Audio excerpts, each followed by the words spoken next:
And good evening and welcome to another night of Gulfport Admiral football. We are ready for our second game of division play. We're about to have our Divine Dentistry kickoff from Carter Platte. And we are underway on this gorgeous October evening here as the Admirals will face off St. Martin. I'm Jake Chambliss, joined by Alonzo Thornton, who's been with us several times. This is our third home game, I think it's the third time you've been up here. So we're glad to have you here. Go ahead and give us our first bit tonight. Tonight's first quarter is brought to you by Exceed Physical Therapy. All right, so Gulfport's coming off of the biggest win our school's had in several years, big game against Ocean Springs. I know I saw you there last week. Very exciting win. I think it was a big relief to a lot of us, if nothing else, after several years of frustration against them. The big thing tonight, can we continue forward, not have a letdown game coming off of that? All right.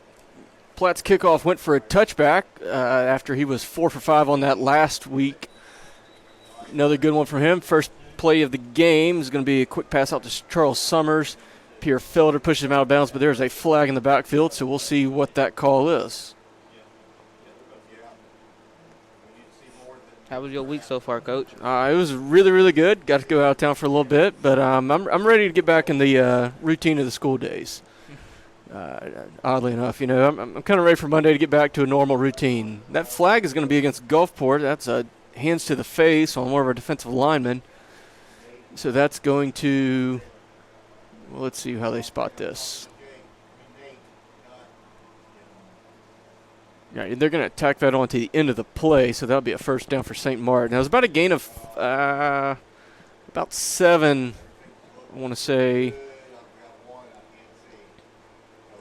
to begin, but so they'll spot that one on the 35. This will be a quick hitter out to Jeremiah Matthews, and he's got a lot of room to run, and he is across midfield. 2 plays, 2 big pickups for St. Martin right away. Cortell Crandall in along with Felder to make that tackle. So 2 plays in. Gulfport defense getting pushed around a little bit. Coming off, again, a phenomenal game last week. Really we were really sound in all 3 phases of the game. I mean, we held them to 0 for 10 on third downs. There was a flag on that play. Okay, and that one's going to go against St. Martin. So looks like that big run after the catch was actually aided by a penalty. Didn't see that flag come down. Again, the Admiral defense just absolutely phenomenal against Ocean Springs last week. Held them to 0 for 10 on third downs, forced 2 turnovers. We beat them on special teams. We had great kickoff plays. We blocked a punt and ran it back for a touchdown. And our offense was phenomenal as well. So really a great all-around performance. Got to capitalize on it. So the holding against St. Martin is going to bring them back to the 25 for a 1st and 20. And that one's going to be dumped out to the run back but dropped. That was number 10, Charles Summers, the intended target. By the way, St. Martin's quarterback, number 6, Seth Crockett, he's a sophomore, and he's kind of the do-everything guy for them. He's their starting quarterback, so of course he leads them in passing, but he also leads them in running. So he's kind of the guy their offense runs through.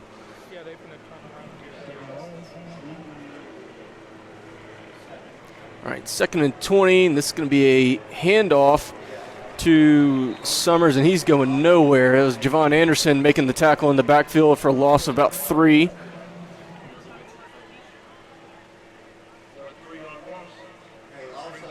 So that's going to set up Savvy Sliders' 3rd down and about 22. Hey, Coach. Mm-hmm. So when you was at the Ocean Springs game, yeah, how did you see it? Like, was it like surprising or? I think so. As we see that play completed to number 2, DeMarcus Shelby, but going to be short of the marker by about 4 yards. We'll see what St. Martin decides to do. Pierre Felder in on the tackle there. Yeah, I mean, and I hate to make it sound like I didn't believe in our team, but I had a lot of conversations with a lot of people last week before that game. I don't think any of us expected to win, and I hate to say that, but it's just, the past few years we really just struggled against them so much. I think we were kind of getting to where we anticipated it happening again. So, I really was surprised, but that was as satisfying a win as I've seen us have in a long time. And that was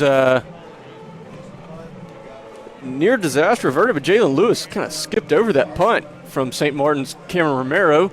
So the Admirals will take over their first possession on their own 27. And we'll get our first look at the Admiral offense after a decent defensive stand. I missed a few tackles early, but not bad in general. So we'll look forward to that.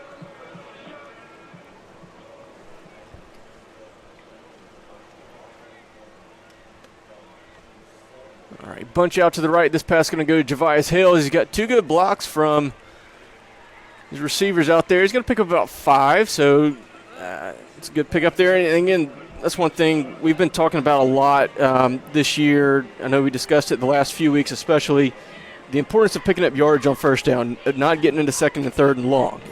We're not a good third and long team. We haven't been great when we're in situations where the other team knows we're going to pass. And we just got to drop back and try to complete something. When we have the threat of the run, we're a much better team. This is going to be Cooper Crosby's first touch of the night, coming in through the slot on the sweep, and he is going to be pushed out of bounds right just short of the midfield markers where they're going to spot it. And that is a Horn Custom Jewelry first down to get us going. Wasn't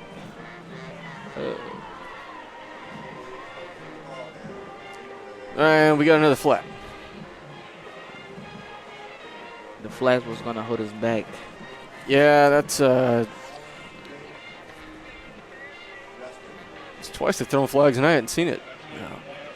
Yeah, it'll be a hold against us, so that'll push us back. It'll nullify what was a good run there. It's one thing we didn't, we've been pretty good about so far is not getting caught up in the flags. That'll back us up to our own 22. So kind of what we talked about a second ago, getting on schedule, not having second and long, third and long, that penalty is going to put us in a bad spot here. Parker rolls out and hits Hills on this one, and he is fighting for some extra yardage, and I think he's going to be across. Depends on where they say he stepped out. I think they're going to mark him about a yard short. Maybe he stepped out a little bit before he kind of lost his momentum. So that's going to bring up 3rd and 1. They'll spot that on the 36. But a good play nonetheless, pick up most of that yardage back.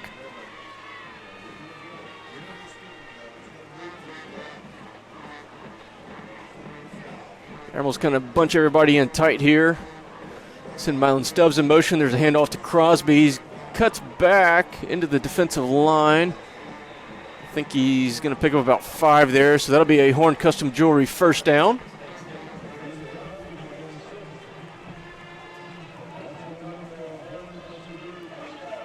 Again, Cooper coming off of a really phenomenal game, had 5 touchdowns, over 200 total yards.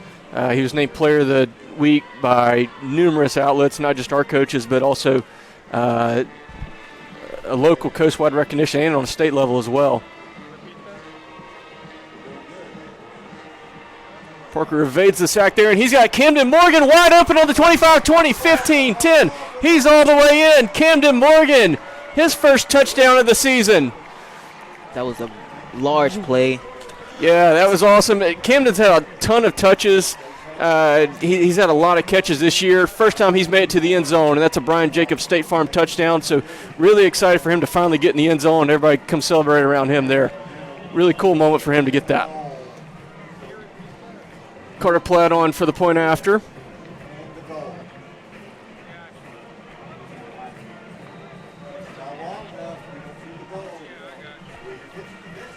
Seeing how he escaped that.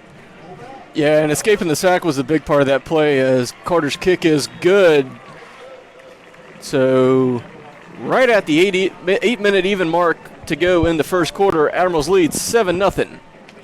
Tonight's game is being brought to you in part by Harborview Oral and Facial Surgery Center, located at 1301 25th Avenue, Suite 3 in Gulfport.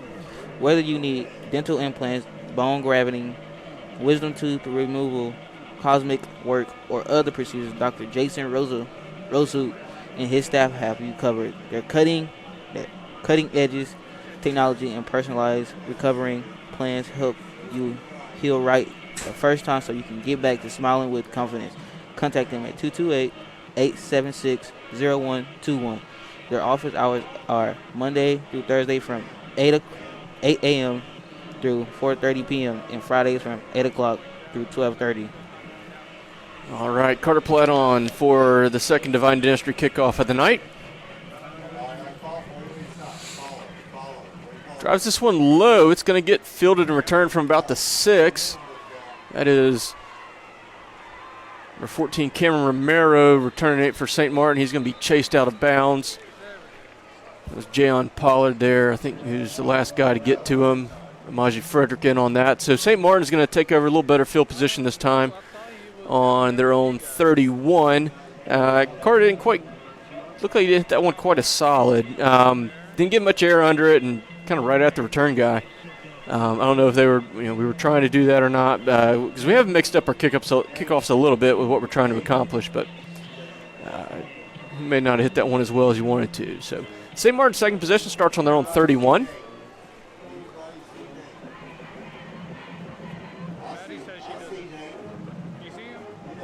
And he's getting chased around a little bit. Admirals just can't quite get to him. Trey Peters is going to push Crockett out of bounds, but he's going to pick up about 5 right there. Good escapability from him.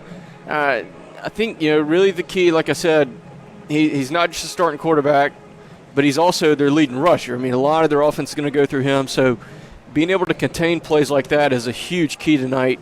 Not letting their, it's kind of an old adage in sports, you don't let the other team's best player beat you. Make somebody else make a play. Focus on their best player, try to take them out of the game. So if they have some receivers or a running back that burns this, I think we're going to take it. But we don't want Crockett going crazy on us tonight, because that's how St. Martin's developed a good record they have. And then right on cue, big play there. I believe that was that was Cortell Crandall there on the sack. Couldn't tell if that was him or DeAndre Williams. 28 and 20. It's kind of hard to tell sometimes when they're standing sideways. But big stop there. That St. Martin was going for the option, and that's going to be a loss of about 7 on that one. So this brings up another Savvy Slider third down. And 12 to go here. When I was at the Ocean Spring game, I couldn't believe it. It was just a big surprise. Crockett getting chased again here, and Javon Anderson's got him from behind. It's not going to technically be a sack because he gained a yard, but in essence, it's basically a sack.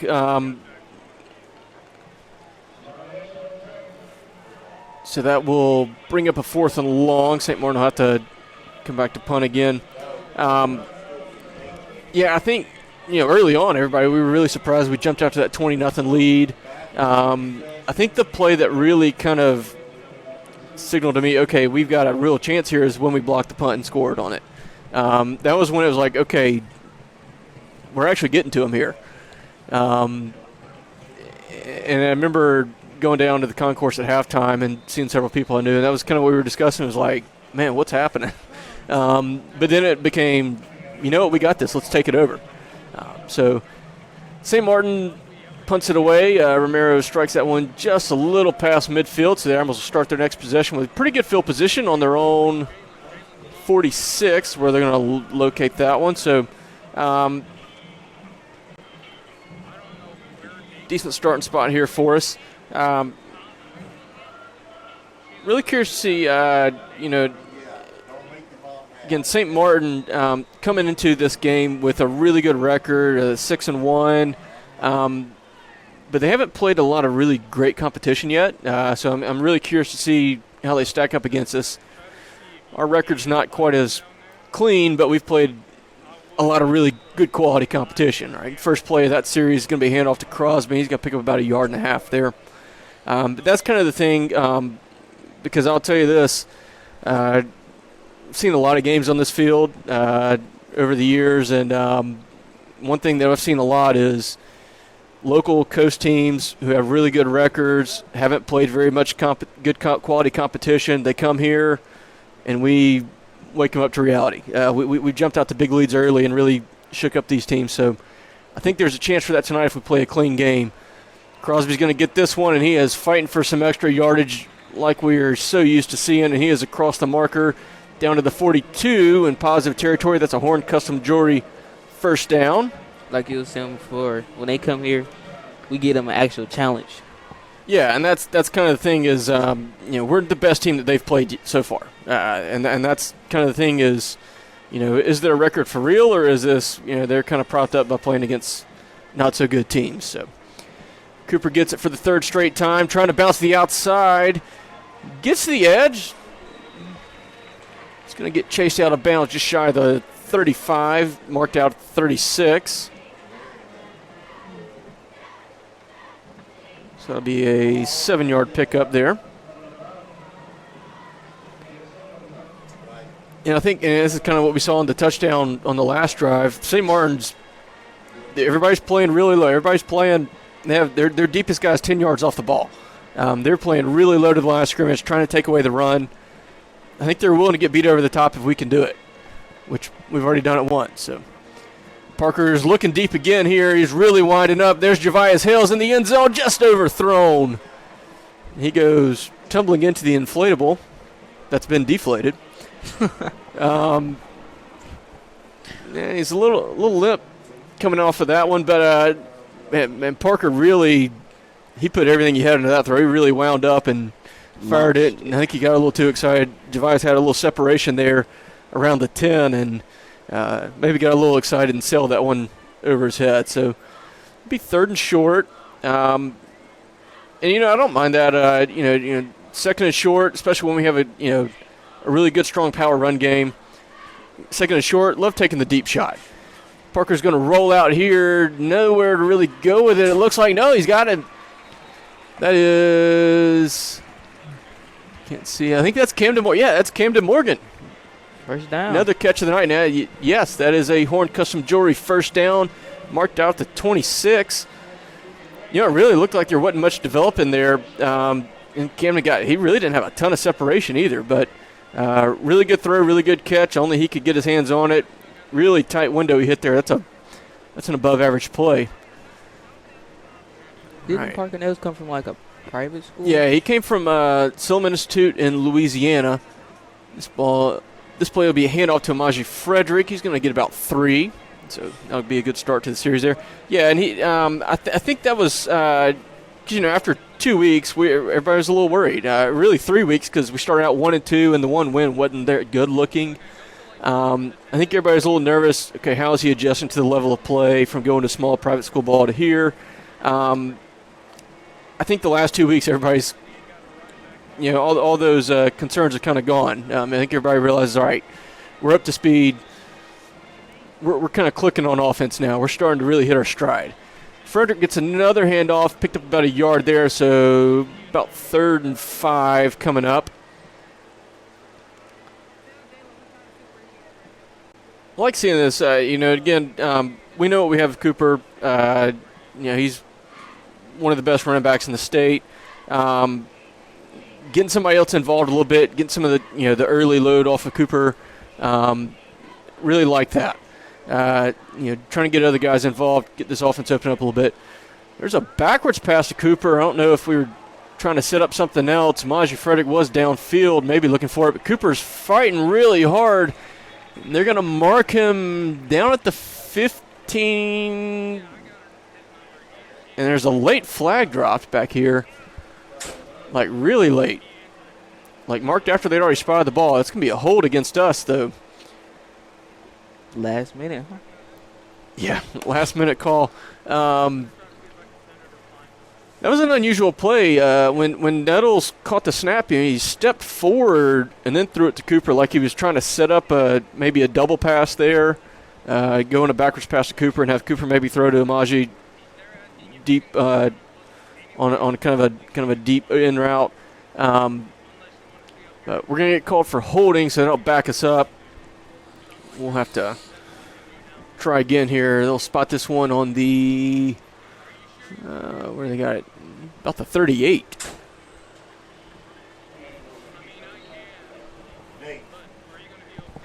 So we got third and about 22, and that's going to be another flag on us. And that was Christian Scruggs who will get called for the false start there.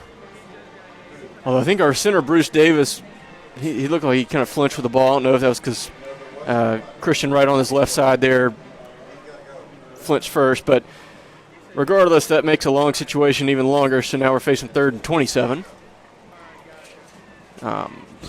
Which is frustrating because Cooper's fighting for the extra yardage, got the first down, and then the hold gets called way behind the play. Extra. Try to get him on the hard count. St. Martin's nose tackle flinched, but he didn't come across the line. 10 seconds to go on the play clock. Admirals check back. Mills gets it, steps up in the pocket. He's going to roll to his right and fire a decent pass. Mylan Stubbs just over his head. Mylan kind of quit. Looked like he kind of stopped running a little bit. I think Parker maybe thought he was going to continue going downfield. Just quite didn't have it right on the scramble drill there. I think Mylan may have thought he had a little space to sit in, but it's going to sail incomplete, and Admirals will have their first punt of the night. Carter Platt, again, the jack of all trades when it comes to kicking here, on for his first punt of the night. St. Martin's got 2 returners back. That's weird, huh? Yeah, a little unusual, but it's Kevin Marshall and Cameron Romero. We're going to kick that one to Romero. He's going to field it around the 10. Oh, he runs by the first guy and by the second. Well, no. Thought he had DeAndre Williams beat. Should have known better than to underestimate him. He's been a phenomenal player all year. He makes a tackle right around the 32, so St. Martin will take over there. But he did beat Cordarius Payton right off the return. Again, another player who's had a really good year for us, doing a variety of things. So, anyways, St. Martin comes out for their third possession of the night. A little under 2 minutes to go in this one. In this opening quarter, that is. Still got a lot of game left. All right. Crockett drops back. He's looking downfield for Romero, and that one is long and no. Tyrell Seals had it on his fingertips, couldn't quite make the interception, but he was all over Romero in coverage there. And close one. Yeah, I think that was one of those things they thought, hey, change of possession. Let's try to hit a big play right out the gate. Try to catch that defense a little unprepared. Crockett's going to scramble on this one, and he's going to get swallowed up. He's fighting for some extra yardage. He's going to pick up about 5 or 6 here. That's a really impressive play from Crockett, the quarterback for St. Martin there. Should have been about a 2-yard pickup, and he turned it into 6. Oh, really good spot, actually 7. So that's going to bring up a Savvy Sliders third down and about 3. Ball spotted on the 40. So we're about 1:15 to go in this opening period. This is a good game so far. Yep. Crockett running again. He is tackled from behind. I don't think he made it to the marker. Trey Peters making the tackle, and yeah, he's going to be short. It's going to be an interesting decision here for St. Martin because it's less than a yard to go, I think. Yeah, okay. Where they're at, he's within 1 yard. They're less than a yard to go, so bit of a gamble here. I mean, again, it's not really much to pick up here, but they are going to leave their offense out. So we'll see. I imagine this is going to be Crockett's just going to take it and run up the middle. So be a power play here. And they do. He goes up to the left side, and he is going to be across the marker. He's going to pick up about 2 yards there. So that'll be a first down for St. Martin. Nothing fancy there. They just kind of went with their best. Give the ball to your best guy and let him go try to get those yards. All right, so he's marked around the 44.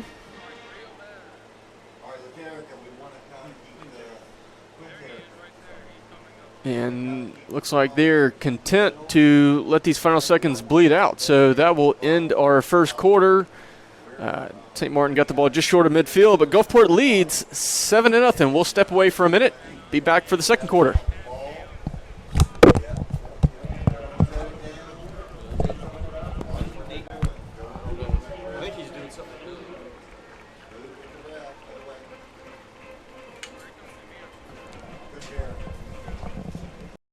I moved to Gulfport High School my 10th grade year. I was at another high school freshman year.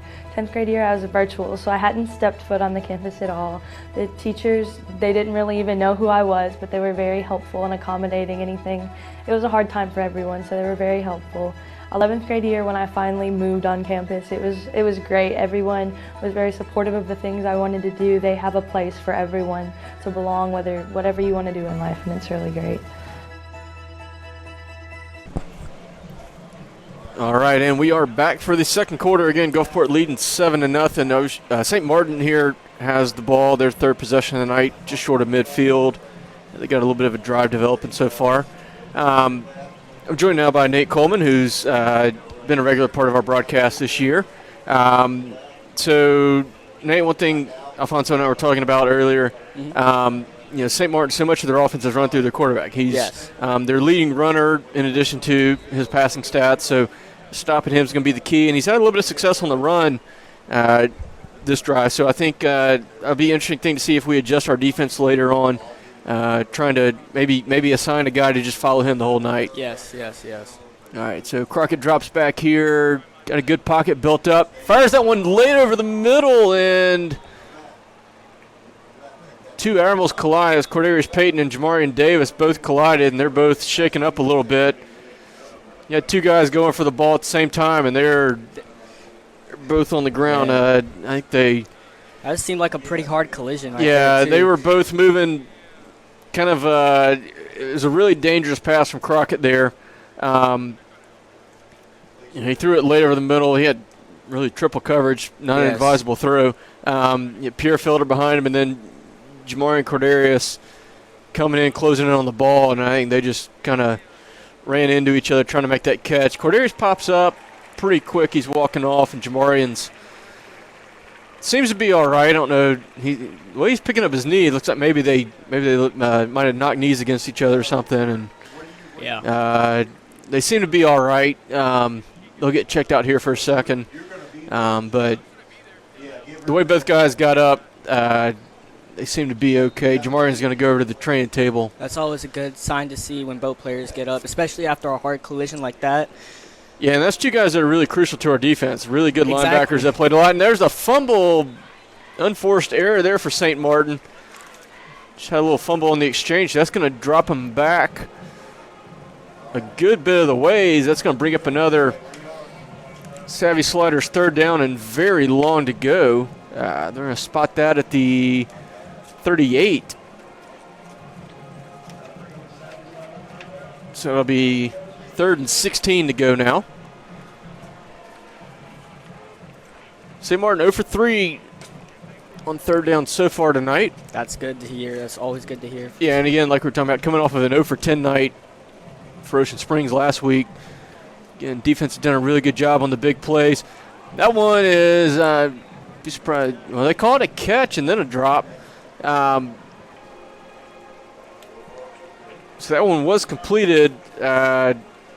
St. Martin did have that one. That was seems like a number loss of 20, yardage. Dawson Sullivan, who had it. And they dropped it. I'm surprised they didn't call that incomplete. But anyways, it's going to be a loss of another yard there, so they drop him back 2 yards, actually, drop him back to the 36. Now, I can't say that Ocean Springs game did a lot. Like, that meant a lot. It broke the Ocean Springs record of 25 straight wins in regional play. Right. And I feel like that was a great big game for the Admirals. Yeah, it was. I think it was really good. Oh, Javon Anderson almost blocked it, and then he bumps the punter. We'll see if the flag gets dropped or not. Cordarius Payton has it, and he is running a long way sideways. He just got face masked. What? Yeah, that flag came in. That was number 22, Kevin Reeder, face masked him pretty good. Good to see Cordarius is back out there. Yes. Return that punt. Probably not the position you wanted to be in. Right around inside our own 5, but the face mask should help out. There is another flag on the 35 on the opposite side of the field from us, so we'll see how these get resolved here.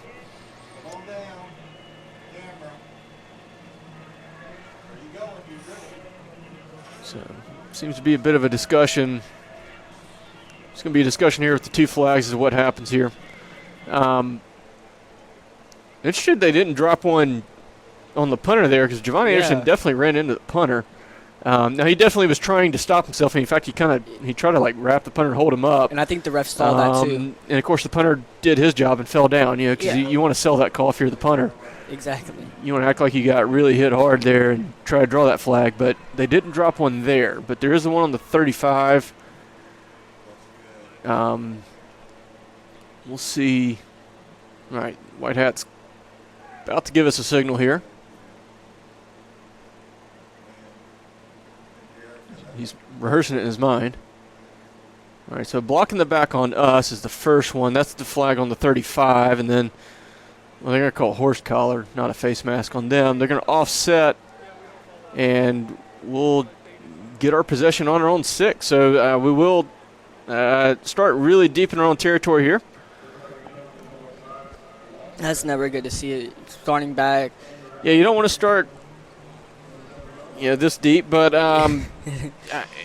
that's something we really avoided a lot when it comes. Last week we had fairly good field position the entire night. Ocean Springs didn't so much. We really controlled the field position game, and that was a big part of why we were able to stay in control the whole night. Tonight, not quite as much. So we've got 94 yards to pick up here. There's bigger discussion. All right, so quite a discussion here. Coach Pinnock talking with the head referee. I think Coach Pinnock might have been inquiring if it was all setting, why wouldn't we get maybe a redo of the punt? I think he certainly would have liked to have tried that. Let's see. Looks like the officials are having another conference here. So, I think the thing Coach Pinnock was trying to see is, hey, if there's flags on both teams, can we just cancel that play, redo the 4th down from earlier, and make St. Martin kick again? Because odds are, if they do that again, you'd like to think we're getting better field position than the -6. And I think that's what we're getting here. So they're going to respot it. They're going to bring it back to the 36 on the other side. If that is indeed what's happening, and I tend to believe it is, because Cordarius is going out deep, and looks like we had the punt return team out. That was unusual situation there. Yeah, I know. I've never seen that before. But definitely the smart decision, I think. We got pinned deep. Kind of dare St. Martin see if they can do it again. Now, Coach Pinnock is telling Cordarius to deepen up a little bit. Let's try not to get burned again. If Romero gets another good punt off here.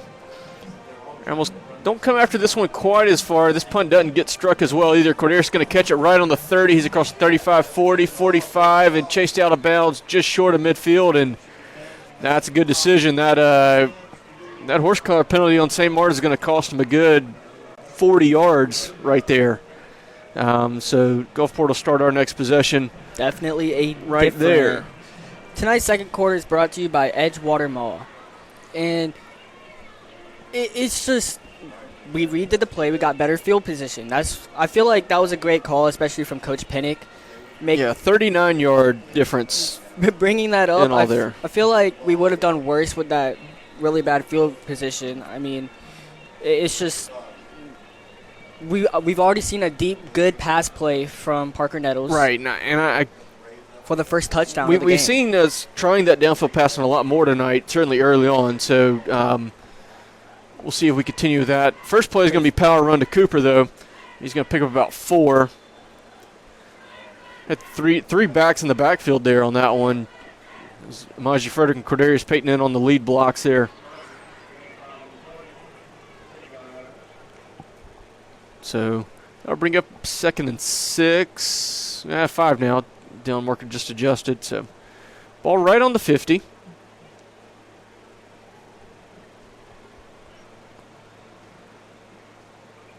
Full house again. This one's going to go to Cordarius, and he's going to get hit really early in the backfield. Yusef Colding, senior linebacker for St. Martin, made the tackle there. And that's going to be a loss of right at 5. So we're back to 3rd and 10 now. 3rd and long has not been our strong suite. No, and that was something that we've discussed that all year. Talked about with Afonso just a few minutes ago. The key to our offense is picking up yardage on first down. First down plays, we need to get yardage, avoid the 2nd and 10, 3rd and 10. If we get to like on their last possession, we had 2nd and 3, we threw deep, it went incomplete. Okay, fine, but this 3rd and 10 is not what we're really built for. Parker gets this one. It's going to be a quick inside screen to Javias Hills, and that's a great lead block from Bruce Davis, the center. And he's still going. And he's down at the 19. Yeah, we got a flag, another flag here. So looks like this one's going to come back. Bruce Davis, number 70, the center, got down way downfield and was making a really good block on a safety. It's a matchup he's going to win every time, but another flag on us is going to nullify that play. It's kind of been the common theme of the night here. So it'll be holding on us. Let's see. They're going to mark the flag get marked downfield, so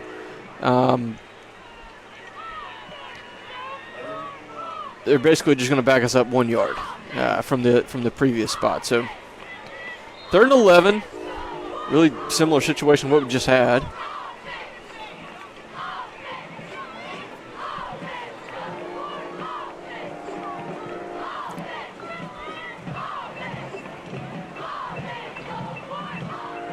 Going to be a draw to Cooper. He's got a lot of room to work with. Hurdles the man, and I think that is going to be enough. Yeah, brought down around the 42. That is a Horn Custom Jewelry first down. Boy, that's such a frustrating play for the defense there. Had us in 3rd and long. Great job on the draw, selling the pass. Look, late hand off there to Cooper, and they're off. Their defense opened up really wide, and he just gets the hurdle when you right get over it. When you get a defensive back one-on-one trying to tackle Cooper's not going to happen. Yeah, it's just not. He's just going to hurdle or even. You got to have a big guy or 2 people on him. Maji Frederick gets this one. He's fighting for some tough yards. He took a really big shot there from Jeremiah Bannister, St. Martin safety. And that's down about at the 35. So 2nd and about 2.5, 3 there. Good pickup on first down. So, now last time we were in the situation, 2nd and 3, we threw deep. We went play action, threw deep. So, curious to see if we get aggressive again on this one. Cooper Gwynn motions over to the left side, and it's going to be another handoff to Frederick, and I think he's got enough to get past the marker. Yeah, he's brought down on the 30, so that's another Horn Custom Jewelry first down. Center Bruce Davis lost his helmet, so it's 73 Timothy Brown coming in. We're actually going to shuffle the line around a little bit there. It's going to be interesting to see now. Again, because we do shotgun basically every play. So got to get a good snap off here with the backup center. I think that's Christian Scruggs that's going to snap this. He gets it back to Parker. Maji gets another handoff, and he's going to pick up about 2 on that one.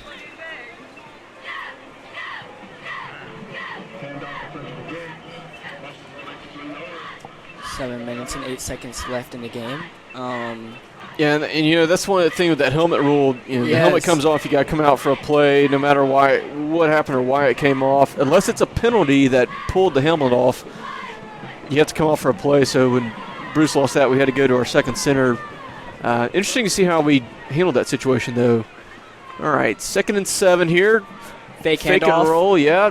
That's Cooper Gwynn who's got it. He's across the 15, and that'll be another Horn Custom Jewelry first down, and I believe that is also going to be our first trip to the Citizens Bank red zone tonight. You can see Cooper Gwynn get a catch there. He hadn't had a lot lately. Yeah. He scored a touchdown our first game of the year. He scored the first touchdown of the season, actually, for us. Since then, had one catch here or there, maybe. He had a drop in a key moment against Petal. Good to see him get a catch early on. Maybe we can get him back going. Jayon Pollard gets this sweep around. Saw this play last week. Ooh, man, I really like him in space with the ball. That was one of the big plays in the first half against Ocean Springs. Yes. We ran that jet sweep with him coming around, and he had picked up like 40 yards on it. Like seeing that play. He's a really good runner with the ball in his hand, so really enjoy seeing that play come out again.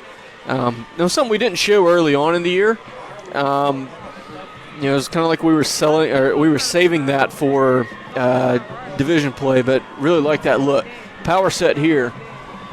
This one's going to go to Cooper. He's going to bounce to the left, cuts back in, and that's enough for a Horn Custom Jewelry first down. yeah, he's going to be inside the 5, so it'll be first and goal on the 4 here.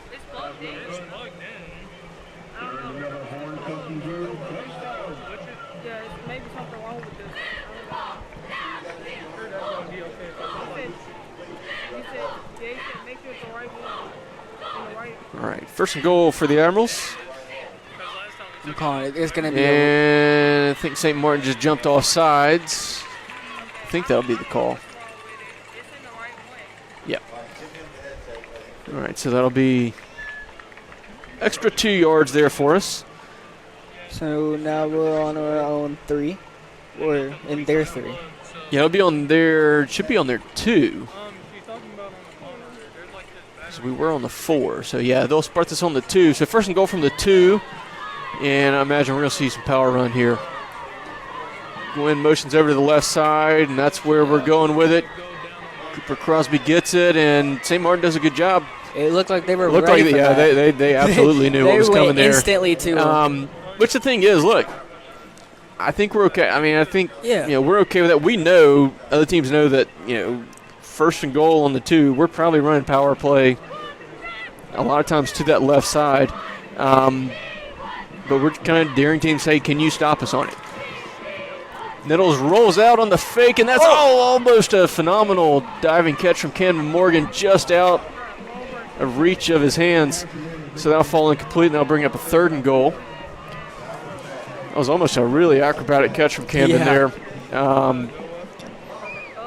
So third and goal here. I can't say ever since the pedal game, we have been playing a lot better, a lot more we've been spreading out plays, like pass plays and running plays. Of course, we've still been running with Cooper Crosby, but we've been using more of our other receivers too. Morgan motions in to the left side. Quick pass here. Javius Hales on the slant.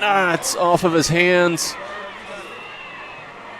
He jumped for that ball. I didn't know if that was really that high. He jumped for it. I don't know if he was anticipating getting hit or something there. But that was off his hands. It's going to fall incomplete. So promising situation there. First and goal from the 2. We don't really get anything out of it. So Carter Platt comes on for the field goal attempt. I think that's a situation we're going to consider pretty disappointing there. First and goal from the 2 and not getting it in, finishing that drive off. Braxton Boswell, the snapper. Caleb McDonald, the holder.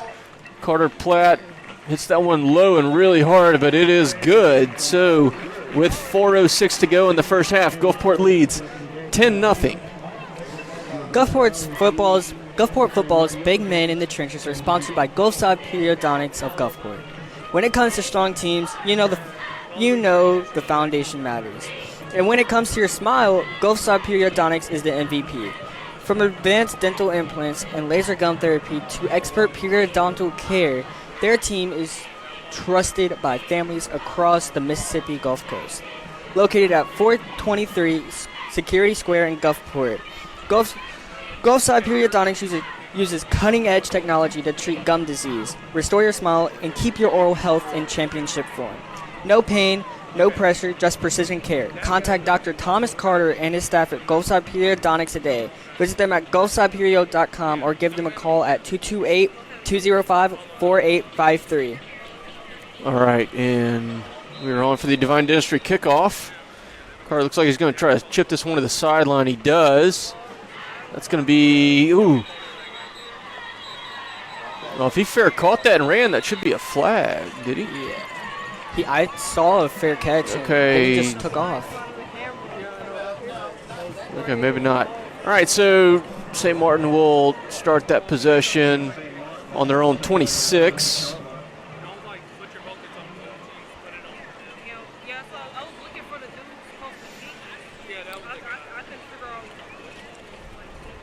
I guess after that last kickoff return, we decided we want to keep the ball out of Romero's hands, not let him have another chance. But we like to mix up those kickoffs. We drive it deep a lot of times, and we've had a lot of touchbacks. The wind was really didn't think about that earlier. The wind is really hard into Carter's face right here. We have the wind blowing north to south here, blowing towards the beachfront. So we were kicking into the wind there. Crockett's got a good pocket. He's dancing around, but he is out of time. He is going down for the sack. That's L.J. Robertson who wrapped him up and brought him to the ground on that one. One thing about it, our defensive line, again, playing some phenomenal ball all year long. Crockett dancing around for a while there. He's had a good pocket several times, but it's not going to last for 7 seconds. So the Admirals get a sack there, loss of 2. Drops the Jackets back to their own 24. Crockett drops the pass again. He's getting flushed out quickly here. And, Maji Frederick, it was Cortel Crandall almost really whopped him with a big hit. But he is brought down by Jasavian Causey. They're going to give him a pickup about a yard or 2 there. That'll bring up another Savvy Sliders 3rd down and long to go. Spot that right at the 21.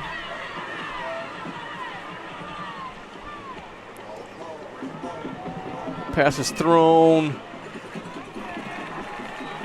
Completed. That was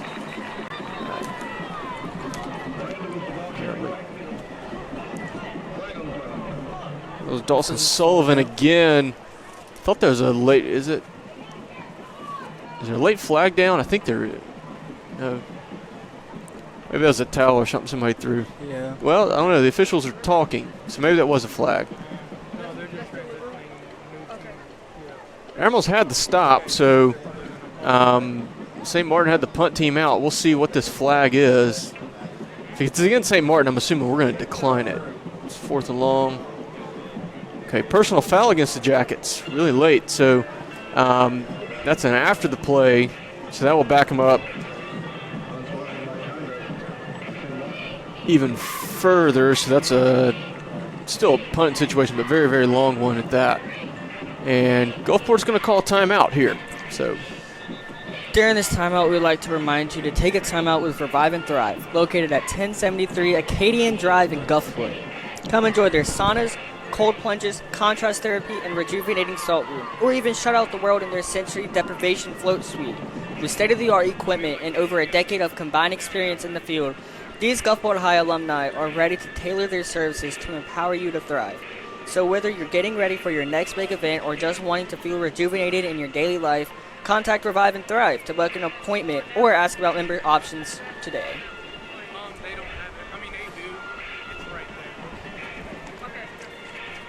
all right, so that'll back up St. Martin to their own 10.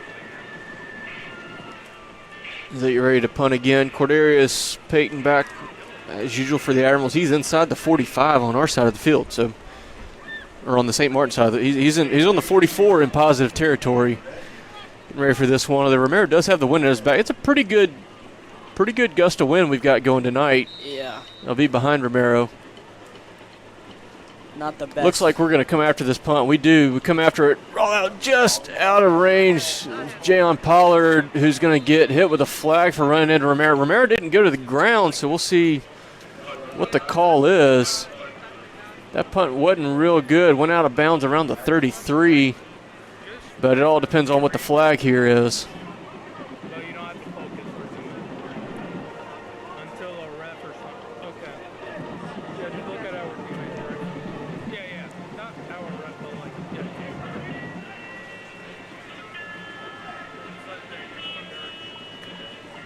Let's see. All right, so it's just going to be the. Let's see.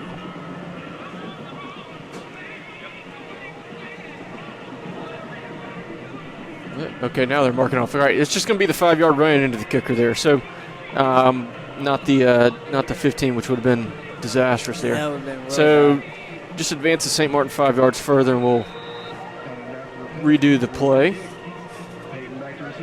Cordelius back around the 50 now. Low wobbling kick. Cordelius catches it right at midfield and starts going and trying to get outside. He's going to end up losing some yardage here. He's going to lose about 2 on that. St. Martin did a really good job covering it. Just couldn't quite get going north-south on that one. So Admirals will start their next possession. 2:19 to go. We got 2 timeouts. Plenty of time to work with on our own 48. But like as I was saying, our punt returners, they're really good. Yeah, we've been really good on special teams so far. You know, St. Martin's done a good job covering it. Cordelius trying to come across the field on several of those. I don't know if that's maybe the return we're trying to design. We're trying to get him going to the right to set up the blocks. St. Martin's been good at getting downfield and tackling. So Yes. Admirals start with it. They actually marked it right on the 50.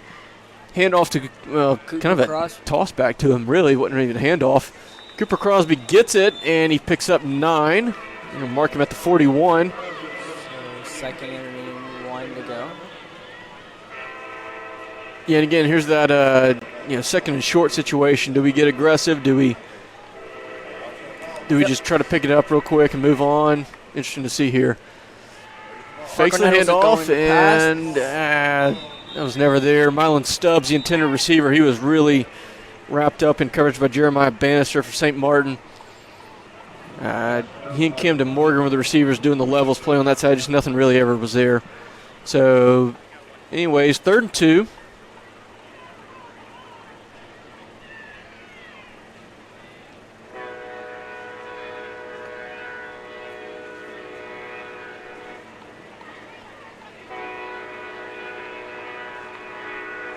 Be another run to Crosby to the left side, trying to get to the edge. Oh, he stuttered like he was trying to cut back, and that's going to allow St. Martin to get that second man on him and wrap him up. That was Eric Jones on the tackle, and it's going to be a loss of it'd be a loss of 2 there.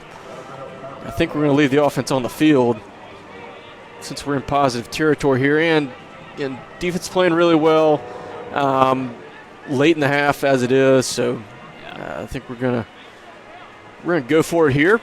Mylon Stubbs motions across. 15 to go on the play clock, so the Admirals will check back with the line as Mylon actually comes back to the middle.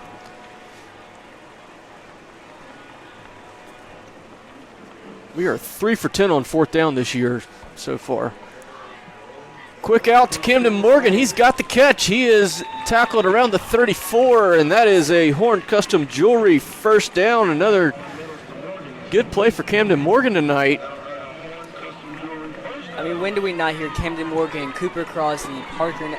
Camden, he's made a lot of catches, but Yeah. tonight he's making catches in significant moments. He caught Yeah. the deep pass earlier, and then that was a big 4th down conversion to keep us going here.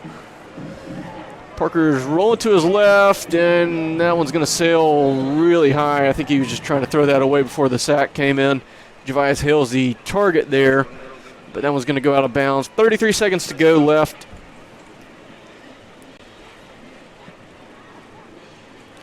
Again, Admirals still have 2 timeouts to go. I'm excited to see this. I mean, I looked at the WLOX top 10 for like the Gulf Coast teams, right? Mm-hmm. Gulfport's number 4 now. We made a lot of noise last week, and I think if we play like we're capable, we should be at or near the top by the end of the year. We're going to get our shot at D'Iberville in a few weeks. They're number 1, I think, now. All right. Parker drops back, fires that one to Camden, and it is That is a really good catch. Ball's thrown behind him. Camden did a really good job getting his hands back behind his body to make the catch. Another Horn Custom Jewelry first down. 27 seconds left to go. Yeah, we're going to go hurry up here. Clock did stop for the first down. Ball right on the 20. And that one's a little overthrown there. Javius Hill is the intended target. Just trying to go kind of a deep go route there. Didn't really have anything. I think they've marked us right on the 20, so I think we can call this our second trip to the Citizens Bank red zone. Admirals had one earlier, resulted in a field goal. That was when we got stopped at the goal line. 17 seconds to go in the half.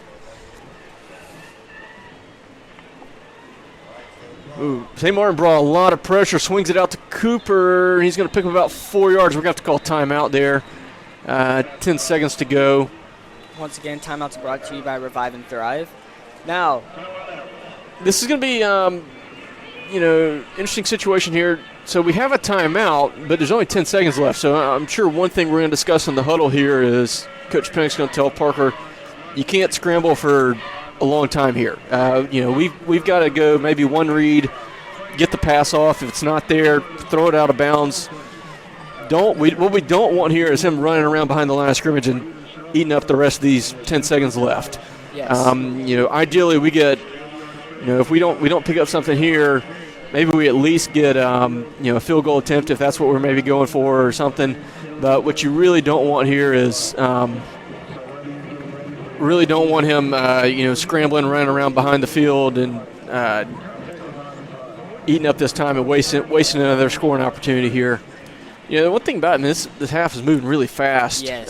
We've got maybe 2 plays left, right under an hour mark, really moving quickly here.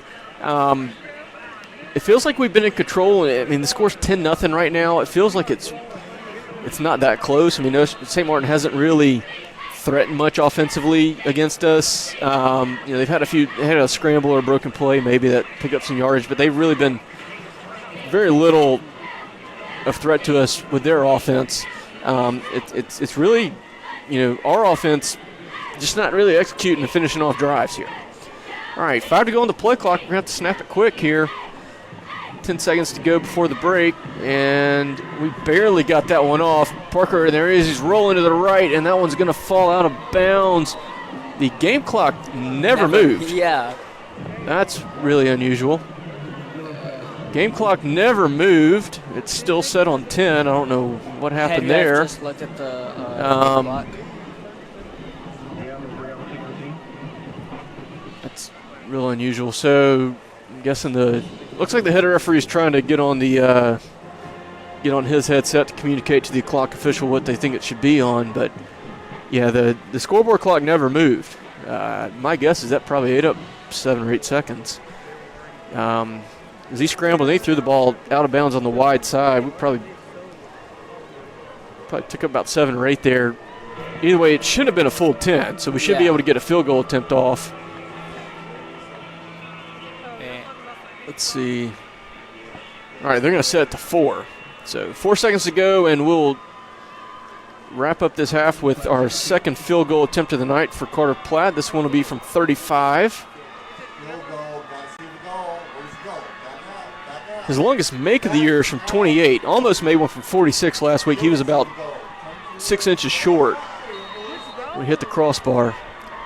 So this should be well within his range.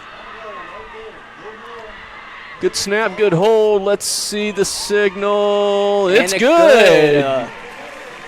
Carter Platt drills it from 36. Yeah, drilled that one from 36 with the wind in his face, too. Yeah, I know. So, yeah, as we go to halftime, Admirals lead 13-0. Stay tuned for band performances. St. Martin will go first. They're already getting ready to go on the field. Then the Admiral Band will go next. Again, the Admiral Band's presentation this year's title is I Want My MTV, featuring music from the 1980s. Songs like Aha's Take On Me and Video Killed the Radio Star. So be sure to tune in for that. Stick with us, and we'll be back later on with halftime stats and the last 2 periods of this game. Yeah.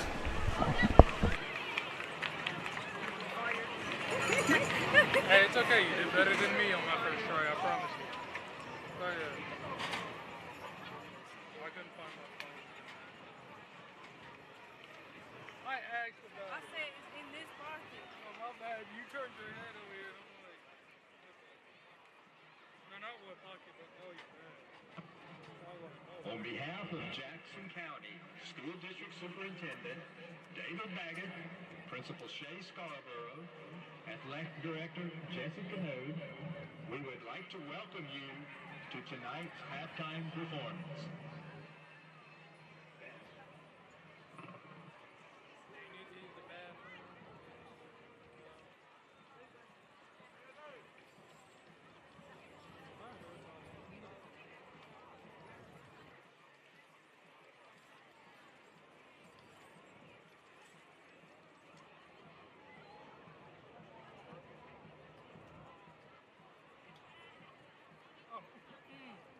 Let me see him.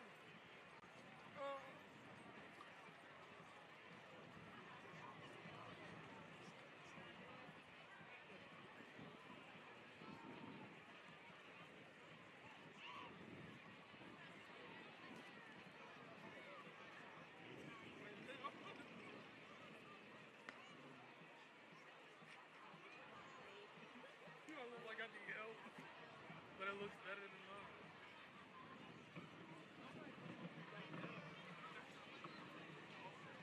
Ladies and gentlemen, please welcome to the field the St. Martin High School Marching Band. The band is under the direction of Caitlin Bell, Mark Bell, Josh Menard, and Darlene Lee.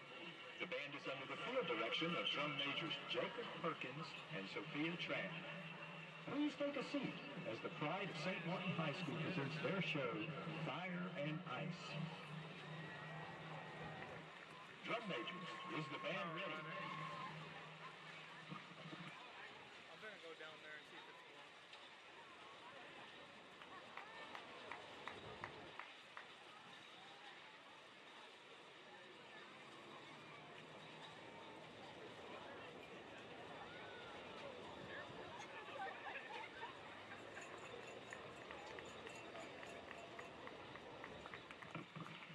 Drum majors, you may now begin your halftime performance.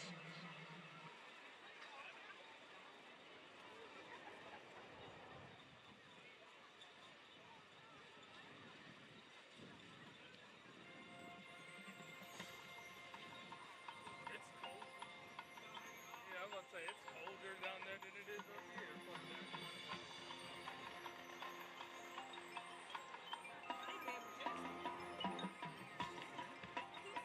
Oh, that's out. I mean,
The soloists for tonight's performance were Oliver Madison and Dina Crenshaw. Section leaders for the marching band include Megan Jellum, Elizabeth Russin, Michaela White, Ren Bales, Jody Rios, Chris Lunges, Cameron Basilio, Michaela Robinson, Davis Evans, Oliver Madison, Landon Eccles, Gabe Flores, Dante Kennedy, Emma Archer, Anna Painter, Juliana Wright, Wade Baranvich, Morgan Smart, and Bailey Young. The section of the week is the Front Ensemble.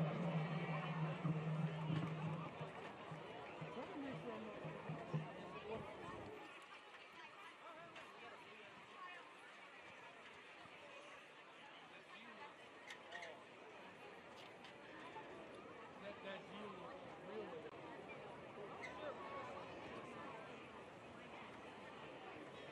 yeah, I feel like that would have been a little less expensive. Like more you go in one of those, there he's in one of those other places left. He's in one of those, yeah, the silver one. Yeah, you're right there. That big one. That uncle.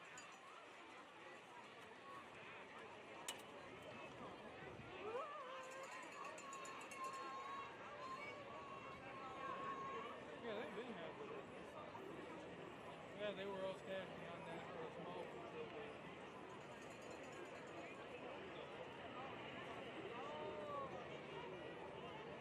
Yeah, I know that. We got men's section as well.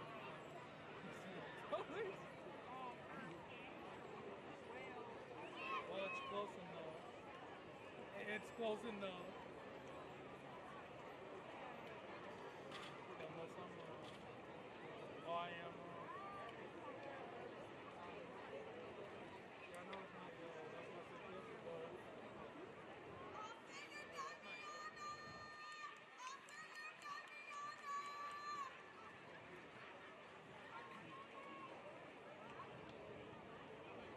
see, I hate highlight green or neon.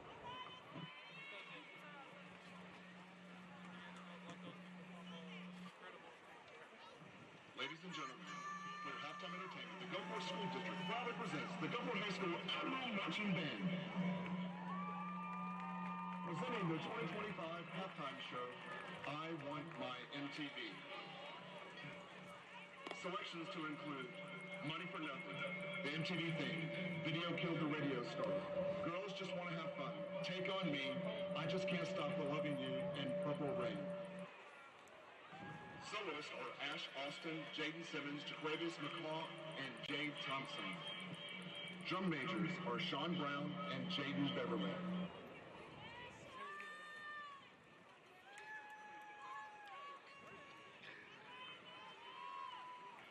Drum majors, is the band ready?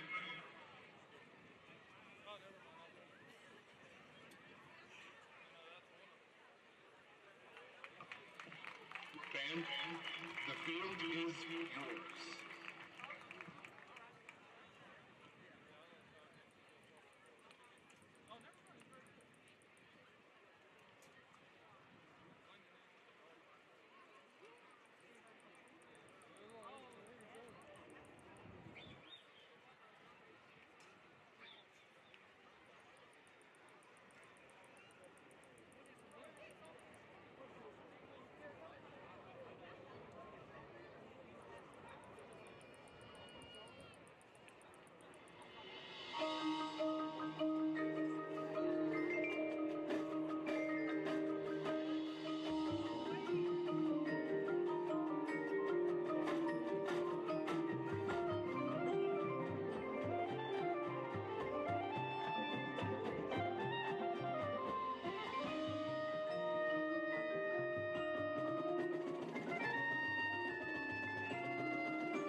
6, Jacob Coon, Blake Morey, Adam Tackett, Zach Rose, Leah Tackett, and Kyle Williams. Additional staff include Jasmine Ball, Abigail Henshaw, David Percy, Dwight Hollingsworth, Tyler Hollingsworth, Kate McFall, and Jaden Jones. The band would like to thank the Admiral Band Boosters of the Gulfport School District for the continued support, as well as their 2025 Leader of the Band sponsors. Allen Beverage, Chick-fil-A Gulfport, Canes Gulfport, and Music and Arts. Finally, a special thanks to Dave Hoffman in this welding class, students Hayden Sonia, Cody Shelby, Luke Mullen, and Kason Sanders for construction of our TV frame. Ladies and gentlemen, the Gulfport High School Admiral Marching Band. See,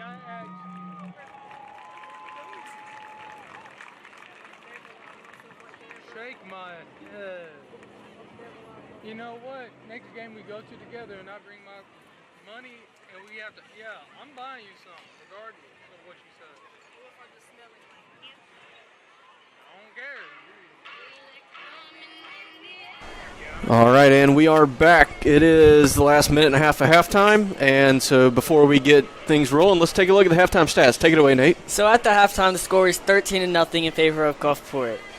For Gulfport's offense, they have 200 total yards and 9 first downs. Quarterback Parker Nettles is 9 for 16 passing for 127 yards and 1 touchdown.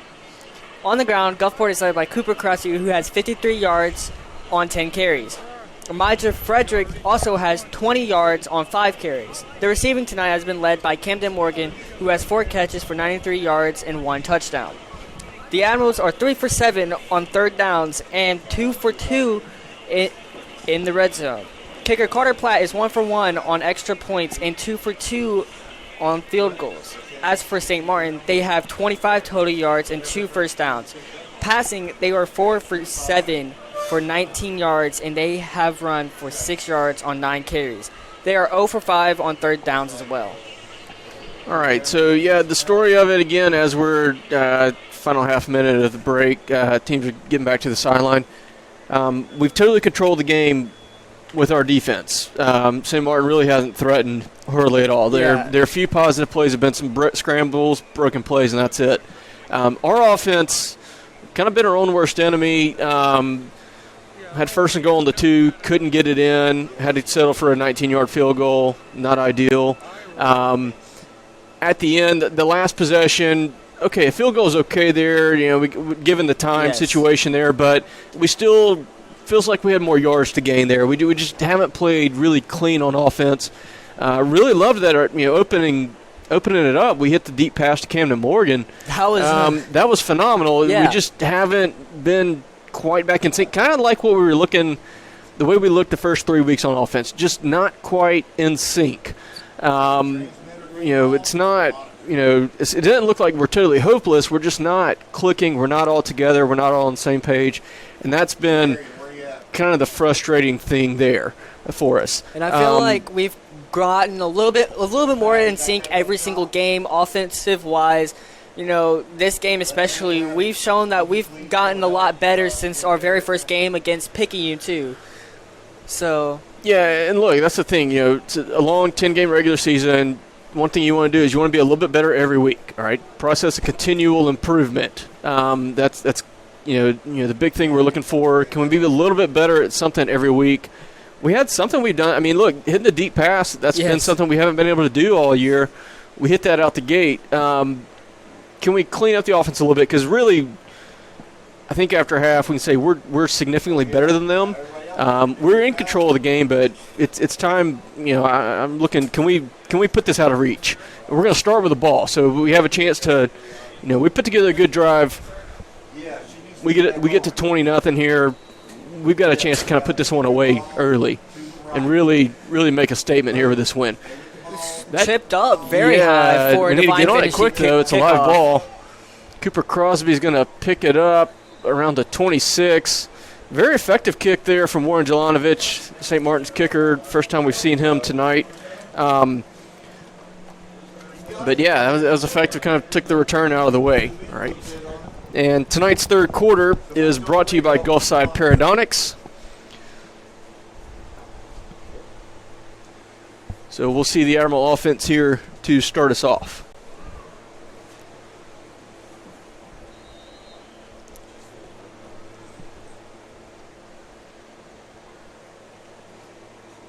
Now, I can't say. Watching this game, I've been on the edge of my seat too. Somehow, some way, even though we're leading 13-0, it's been a game. Yeah, it feels like it's closer than it should be. Yes, than what it should be. I mean, All last right. year we played St. Martin. We did very well too. And First Cooper pass. Crosby getting a pass to, and he went out about at the 43 yard line. Yeah, they're going to mark him out to 42, so the first play, again, quick hit out to him. That'll be a Horn Custom Jewelry first down. Like that, again, with him, he's obviously a really good player. Finding different ways to get him the ball, not just power runs to the left side, which is kind of our favorite play with him. Yeah. Find ways to, because, again, one-on-one tackles with him don't happen very often. Exactly. If it's a one-on-one tackle, especially with a defensive back, he's going to run him over and make a miss. So can we get him in space in those opportunities? And there he is on a little cutback. He had a really good And he's seam. He is down at the 41. He's right at the 40. So back-to-back plays to Cooper, different directions. That's back-to-back Horn Custom Jewelry first downs. And again, this is kind of what we were saying we want to see. Hey, we're a better team than them. Let's make a statement here early on. Yes. Put this game out of reach and kind of assert ourselves here. All right, ball on the 40 here. Nettles rolls to his left, fires that one to Javius Hills. It's caught on the 33. He's across the 30. And he's down at the 26. Yep, and that'll be a third straight Horn Custom Jewelry first down. Really like the way we're moving the ball here. We're moving it very fast, very quick. We're getting plays out quick, too. Yeah, and we're getting on the ball quick here. I think we kind of sense, again, this is our chance to take control of the game. And I'm betting that's probably something that was said at halftime in the locker room. Hey, we're way better than them. We're letting them hang around. Let's put this away. Hand off to Cooper, right up the middle, and he's going to just have to settle for a few tough yards there. Picks up about 3, maybe 4 given that spot.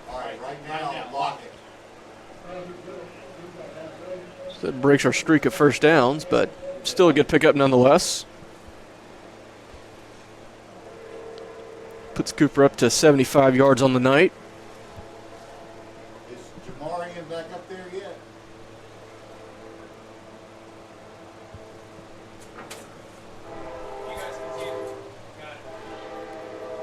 Crosby and Frederick in the backfield with Nettles. He's going to drop and look to his Nettles right, but he's going to scramble. He's going to tuck that one. For a gain about 3 yards. Yeah, he looked to the right. Those routes really weren't developing. Coach Pennick's looking. I think there was some confusion. Camden Morgan, Javius Hills both on that side. I think one or maybe both of them ran wrong routes there, because they both had a little bit of a confused look when they were looking back to the sideline. Cooper So third down and 2 to go. And they spot on the 19, so we are again in the Citizens Bank red zone. Both trips so far resulted in field goals. A little disappointing. The first one for sure, I mean. Yeah.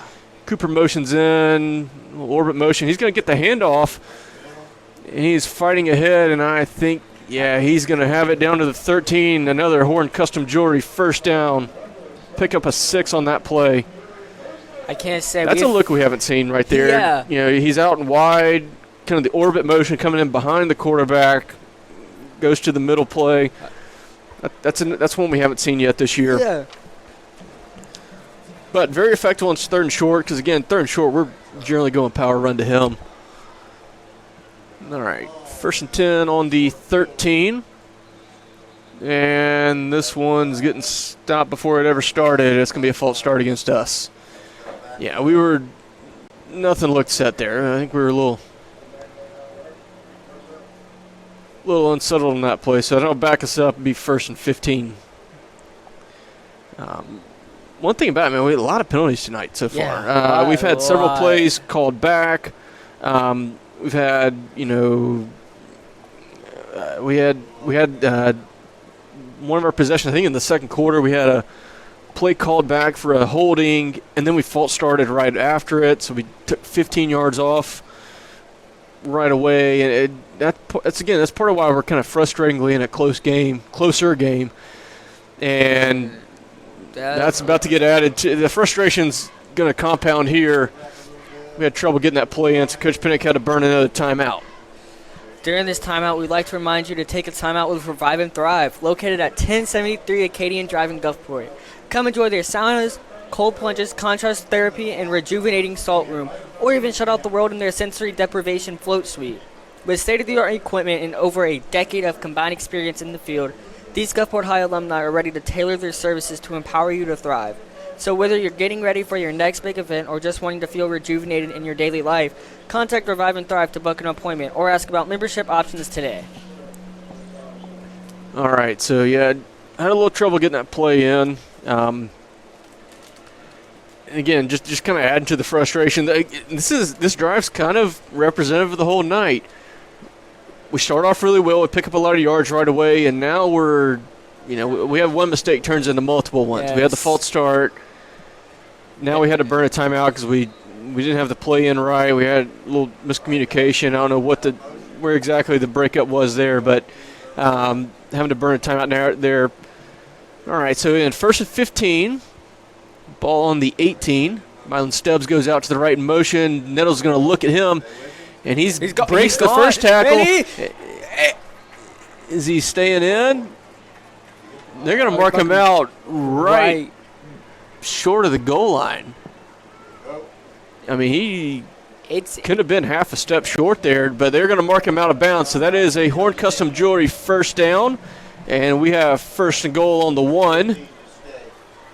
Now, as we're watching this Parker's game, coming off, so this is going to be a direct snap to Cooper, it looks like. Oh. And I imagine the way we're set up, we're going to snap it really quick here. Yeah. Yeah, he's going to rush it in. St. Martin looked like they might have been offsides.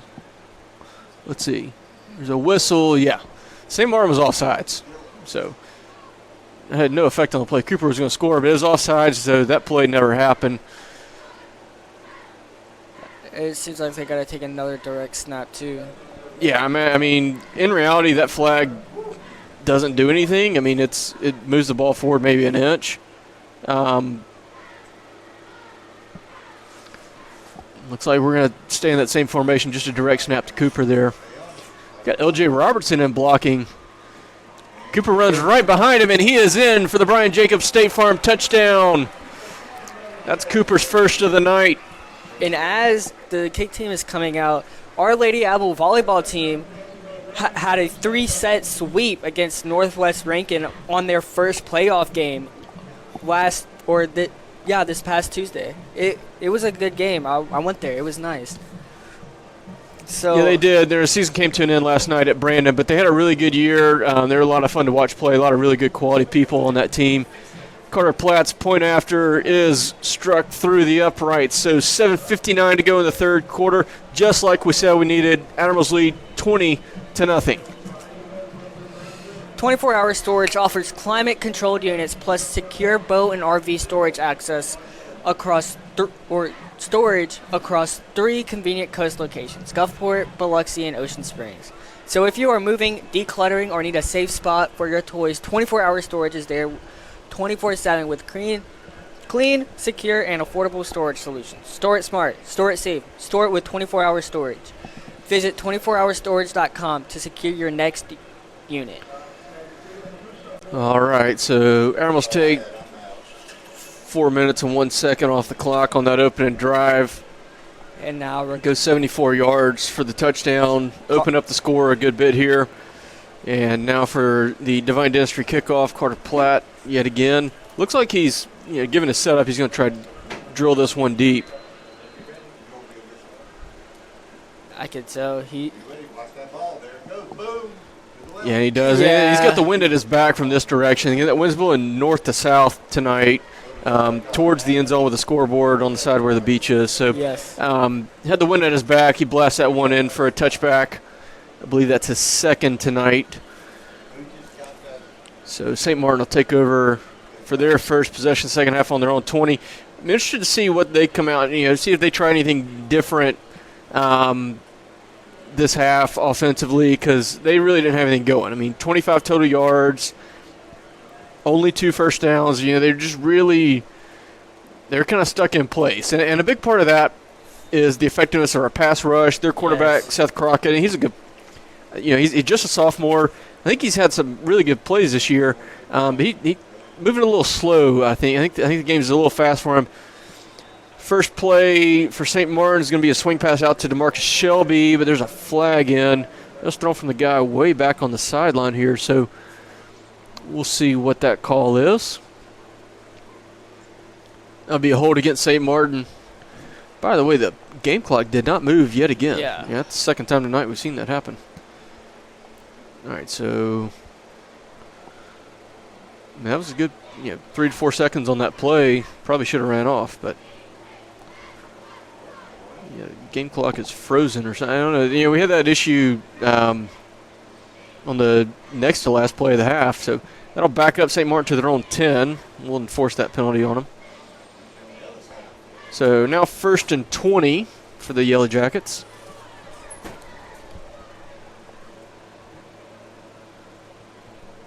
Slow motion. Kevin Marshall running back to the right side. Crockett's going to roll that way. It's a run all the way, and he's not going to get much. He's going to pick up maybe a yard before he gets pushed out of bounds. A whole host of Admirals on there getting him. Cordarius Payton, Jalen Lewis, Javon Anderson got in there. Not much there for Crockett to pick up, maybe 2 yards at best. One thing, you're just not going to get a ton of running yards on a play like that against us. One thing about we have a pretty good bit of speed on our defense, and they're reading all the quarterback runs really well so far. Crockett drops back. He gets hit as he throws, sails that one. Intended for DeMarcus Shelby. Jalen Lewis was in coverage. Did a really good job sticking with his guy. I think that was Nick Strickland that hit Crockett as he threw that one. So we have a Savvy Sliders 3rd down and 18 to go.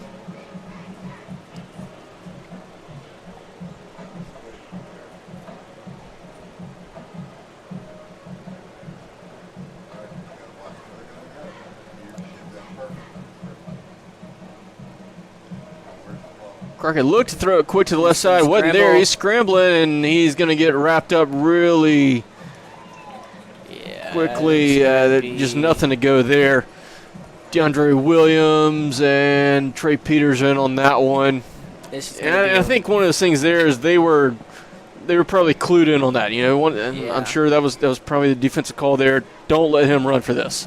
Trying to make him complete a pass here, because they really haven't done much there. So I think they lost a yard, so they would probably get to credit that as a sack.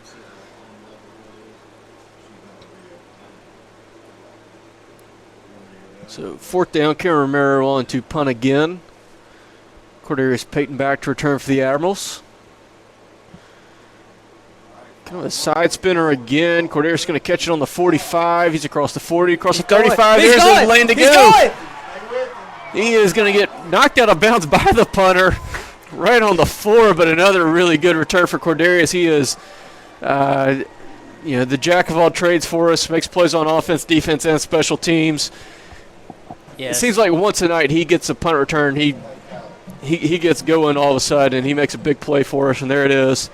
So that'll set us up really nicely. Again, like we talked about, chance early on, let's use this 3rd quarter to put this game out of reach, really assert ourselves here. And again, 1st and goal, right away to start the possession. Again, a chance to really, make a statement here and kind of lock this one down. All right, ball on the 4. Jayon Pollard in motion. Crosby's going to get it the opposite direction, and he is in easily for another Brian Jacobs State Farm touchdown. That's Cooper's 2nd on the night. And the Admirals are really taking control of this one. Yes, it's just like what it feels like it should be. All right, now the scores. Yeah, that's really reflective of the difference in the teams now. The first half we kind of let them hang around a little bit, but we're showing what we're capable of now. Good statement so far from us tonight. Carter Platt on for the point after.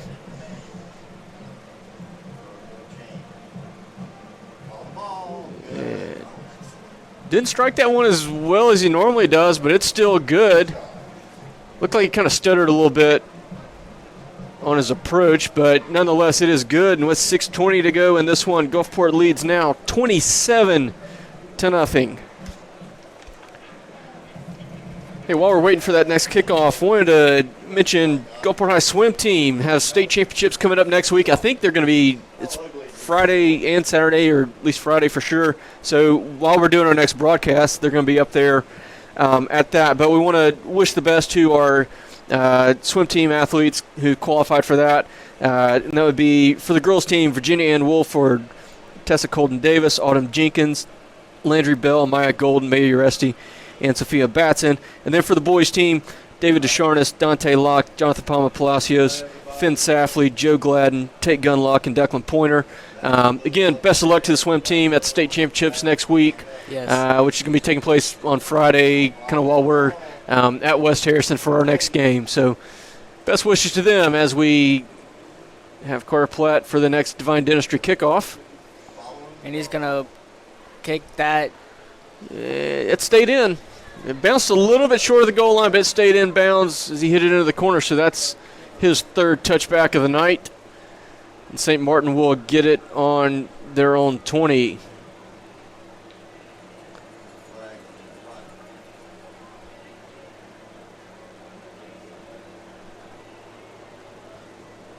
You know, I think one thing about, again, what we were talking about coming into the game, can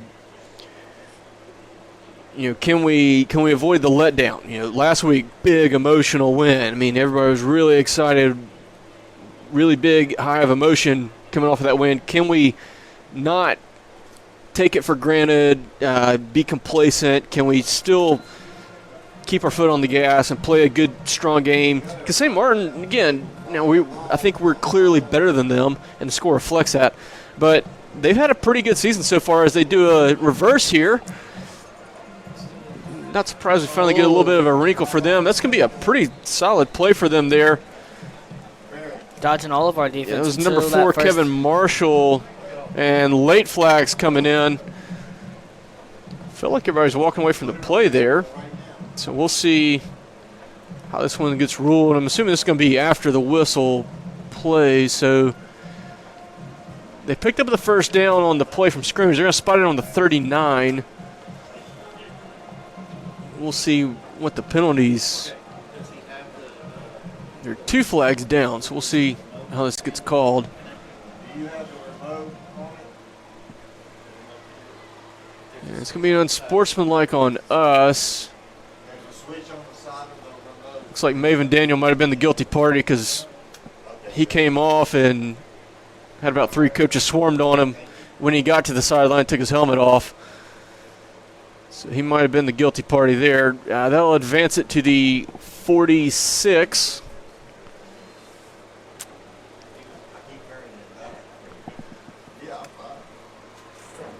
Crockett's going to roll to his left. He's running all the way, and he's going to pick up maybe 2 yards at best there. Again, those 100% design runs really hadn't gone anywhere. Cordarius Payton, Trey Peters in to make the tackle on that one. But again, that's a play that St. Martin, I think, has probably had some success with this year because Crockett's running numbers were so good. But our defense is probably the best one they've seen so far. Drops back. He's going to try to scramble again. And, again, nowhere much to go there. DeAndre Williams in on the tackle there. Picks up maybe another 2.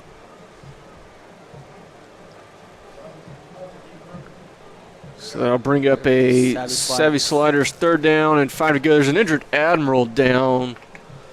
Let's see, I think it's Javon Anderson.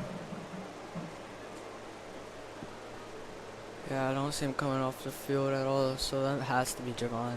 Yeah, it's Javon Anderson, number 3 defensive end, who's down injured right now. So we have a brief break for him to get tended to.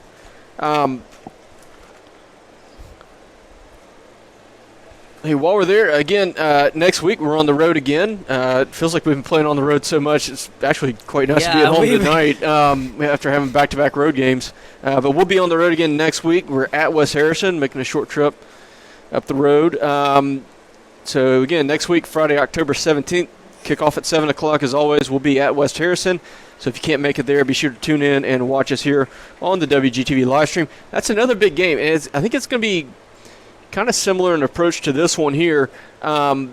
West Harrison, very good record so far. They actually had a big win. They played last night against Harrison Central and won 18-0.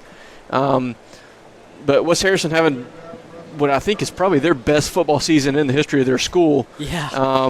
Which their school's fairly young still. I mean, it's only, I think maybe the 15th year of that school. But best season in their history. Aren't they still undefeated? Yeah, they have one loss. They lost to Dowerville last week. Okay. So that's their only loss. But, again, very good record, pretty good team. L.J. Robertson just missed the sack on Crockett, but the second chance he's not going to miss. And that's Trey Peterson helped him finish it off on the second go-round. So Admirals get another sack on this. Brings up a 4th down. Stand, and that's a 4th down. And a loss of yards, too. Yeah, they're going to leave the offense on the field. Again, you're way down, but you're in positive territory. I think you kind of have to leave them on. Javon Anderson coming back on the field, and they're going to give L.J. Breeder, who looked exhausted after that play. So good to see Javon back out on the field for this one after he had to come off with the injury on the play before. 4th and 12. Crockett drops. He's staring at one guy down the left side. Now he's in trouble, and Trey Peters sack.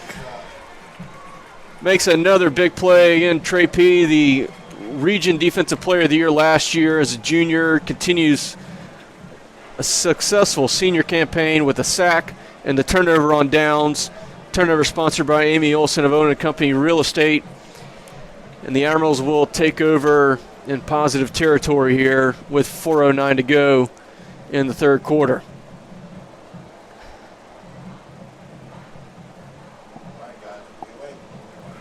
I wonder what placement we'll get in WLX's top 10 after this game. Yeah, it'd be I know Deville is up there.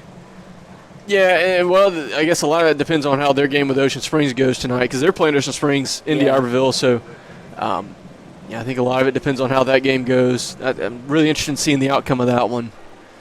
All right, 5 on the play clock. Need to get the snap off, and oh man, we're gonna have to take another timeout. That's twice this quarter it's happened. I think based on Coach Pinnock's body language, it looks like we were trying to somebody was supposed to come across in motion, and they weren't. So we are burned our second timeout of the half. Again, timeouts brought to you by Revive and Thrive, located on Acadian Drive in Gulfport. You can keep up with all things related to Gulfport Admirals athletics by following the Gulfport Athletic Department on Facebook and Instagram.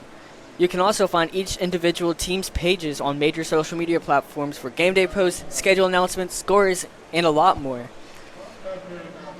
And next week, we're going to have episode 6 of Admiral Ocean. Yeah, looking forward to that. Again, WGTV broadcasting on Facebook, where you can see the live stream events, maybe how you found us tonight. But again, Admiral Ocean episodes, which they come out with on Fridays. Looking forward to it. I've enjoyed the 2-week break from school, I do look forward to seeing what you guys produce. Again, if you hadn't seen any of the previous episodes, I encourage you to go check them out. This has been the best year of it yet so far. They've done a really good job producing episodes about what's going on in the school. So really looking forward to seeing what you have the rest of this fall. All right, Admirals back at it. Play clock low again, down to 3 when we get the snap off. It's going to be a quick hitter to Jayon Pollard, and looked like he was a little indecisive which direction he was going to go with it, and that's going to be no gain. Also looked like we had a little frustration with the blocks. Mylon Stubbs right there blocked, and Coach Don Smith down there in the orange seemed to be very frustrated with how we were blocking out wide on that one. So we actually lost a yard on that play. So 2nd and 11. So we got 3:30 to go.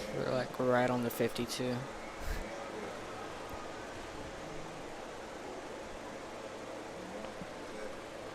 Mylon Stubbs goes in motion to the right. Cooper's going to get a handoff in that direction. Cuts back in. And he's got a really good pickup. He's going to get about 7 there, so we're looking at third and much more manageable now. Maybe about 4 yards to pick up here. So he spotted on the 40, in between the 43 and the 44. You know what we haven't had this year that I'm proud of? A rainy game. That has been nice.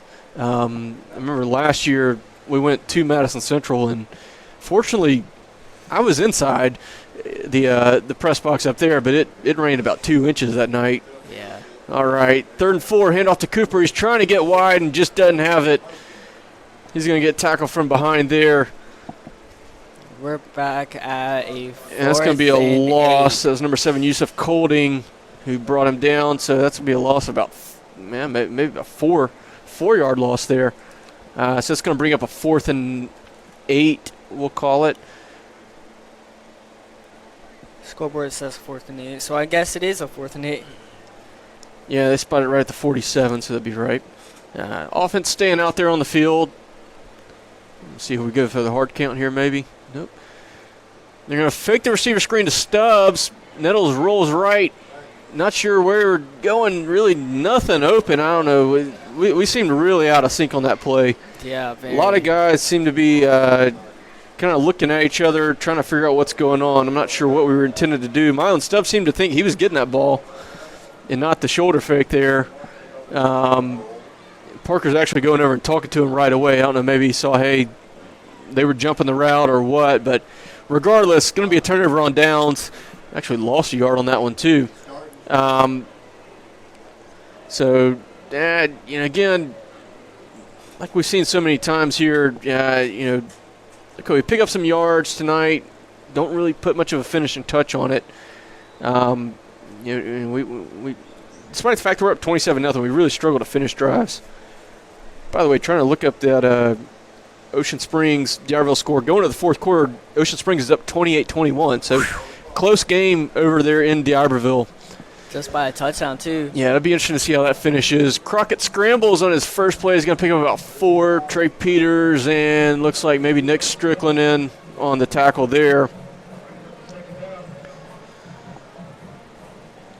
Feels like if St. Martin's going to do anything, they've got to get points on this possession. They've got the turnover on downs. They've got, something positive happened finally on the defensive side for them that they kind of did themselves. So, again, running low on time, under a minute and a half to go in the third. Crockett drops again, and DeAndre Williams came in unblocked, got a really good shot in on him. He got the pass out to Kevin Marshall, but he's maybe going to gain half a yard. Pierre Felder in on the tackle there.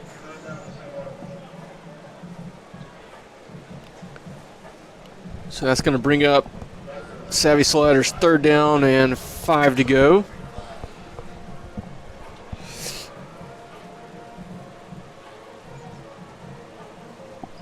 St. Martin 0 for 7 so far tonight on 3rd downs. Crockett rolls to his right. Jamarian Davis coming in behind, just missed him. And he's going to throw that out of bounds. There's a receiver in the area, but that ball never had a chance, so that'll fall incomplete. And that'll bring up 4th and 5. Really good pass rush there. And one thing I like those last few plays, we brought the heavy pressure from different spots. The second down, DeAndre Williams comes in from the front side of the quarterback, had a really good shot on him, just a step or two after he got the throw off there. Jamarian Davis never saw him coming from behind. Really good rush there. Like the creativity in the pass rush. 4th and 5. Crockett drops. He's going to try to run on the draw there. Trey Peters got him wrapped up. Crockett really fighting for those yards. I think he did a good job of getting it. It's going to depend on the spot, but I think Crockett picked this one up.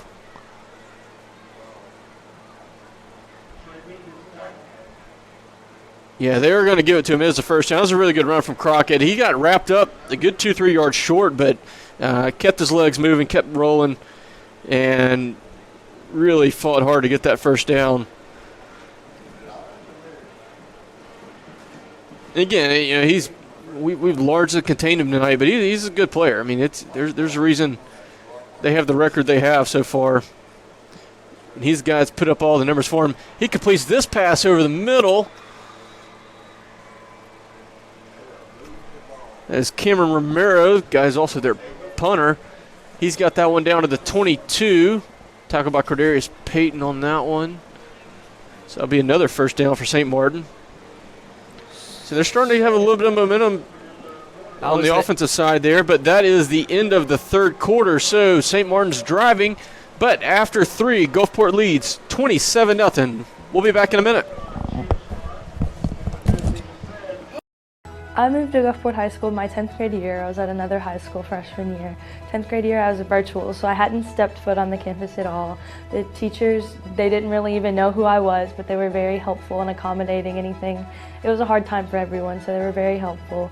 11th grade year when I finally moved on campus, it was great. Everyone was very supportive of the things I wanted to do. They have a place for everyone to belong, whatever you want to do in life, and it's really great.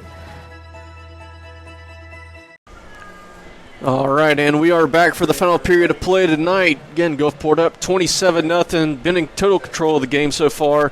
One thing about it, St. Martin is driving a little bit, but this is by far their best offensive possession of the night.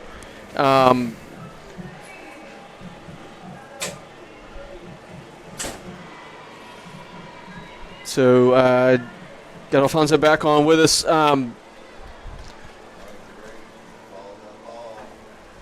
So again, starting off, St. Martin just completed a pass for a game of about 14. So they have a first down on their own, on the Admiral 23.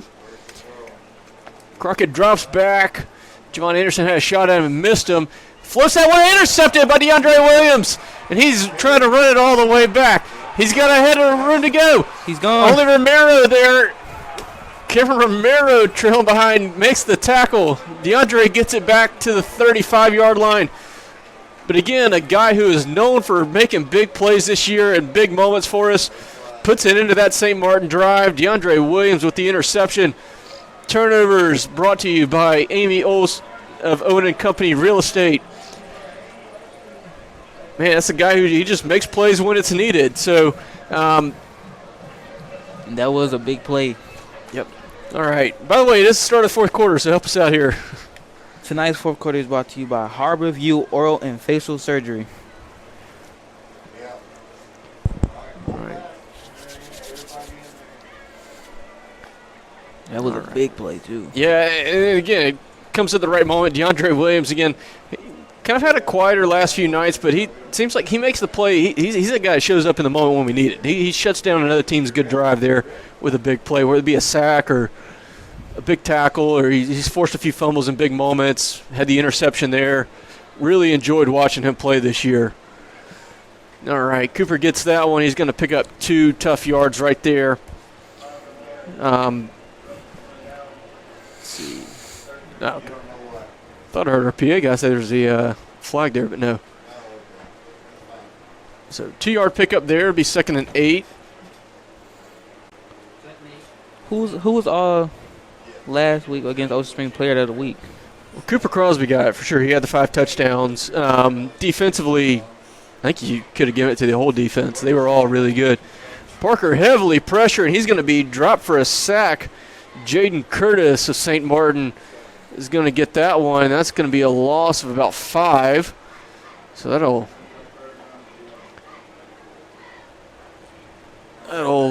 bring us to a 3rd and long here. Ball back to the 42. So 3rd and 16. Parker Nettles have got used to the environment now. Yeah, I think so. I think he's definitely looked a lot more comfortable. We had a few moments tonight, haven't quite, kind of looked back like we were the first 2 weeks, as we try a deep pass down the left side, and it is broken up by St. Martin's defender. I think the St. Martin defender got a hand on it. Trying to see, that was Javius Hales who was the intended target on that one, but St. Martin had good coverage on that one. Have to credit their guy Reginald Keys on that.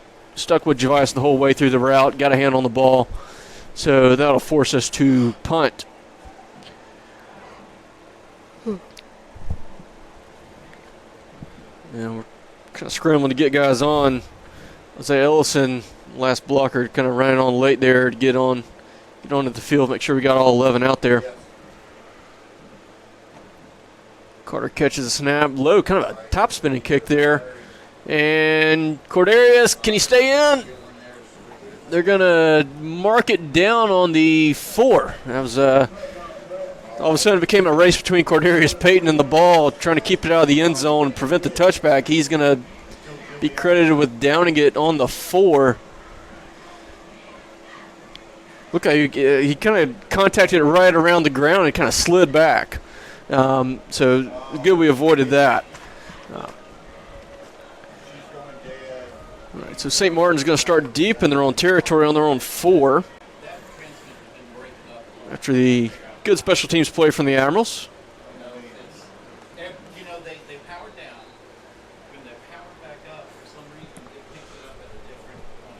Right at 10 minutes to go in this game.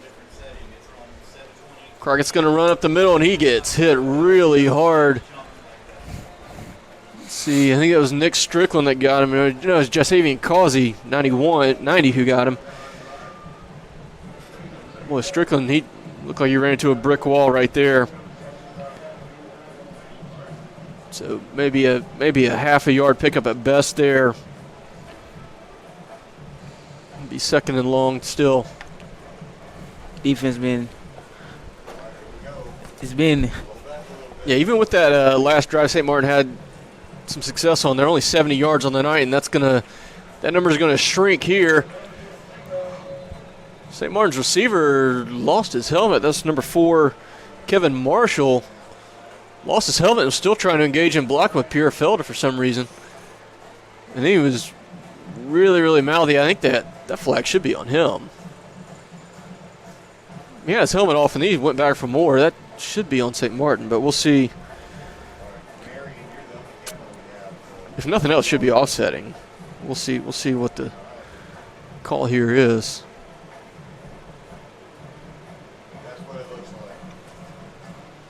There's a lengthy discussion from the officials.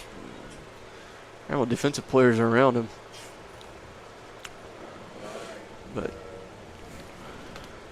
Yeah, get her back out on the field, though. Where are they? Way down there. Zoom.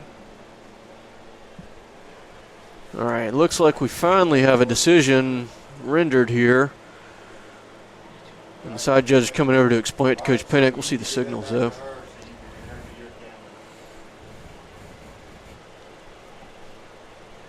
All right, personal foul on both teams. I'm guessing Pierre Felder's the one who got it for us. And then the receiver Marshall got it for St. Martin. Don't totally agree with that one. Again, St. Martin got lost his helmet and then tried to engage more. But regardless, nothing much happening here. Savvy Sliders third down and 11 to go. Ball's marked just a little bit behind the 4, in between the 3 and the 4 there.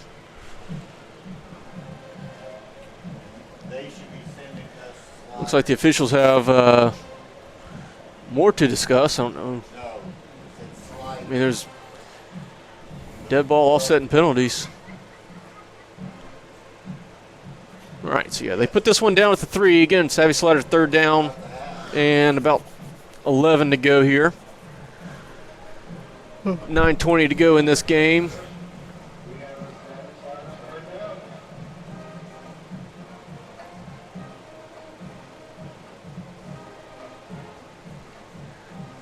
Crockett, he's already looking to rumble, looking to run. He is brought down.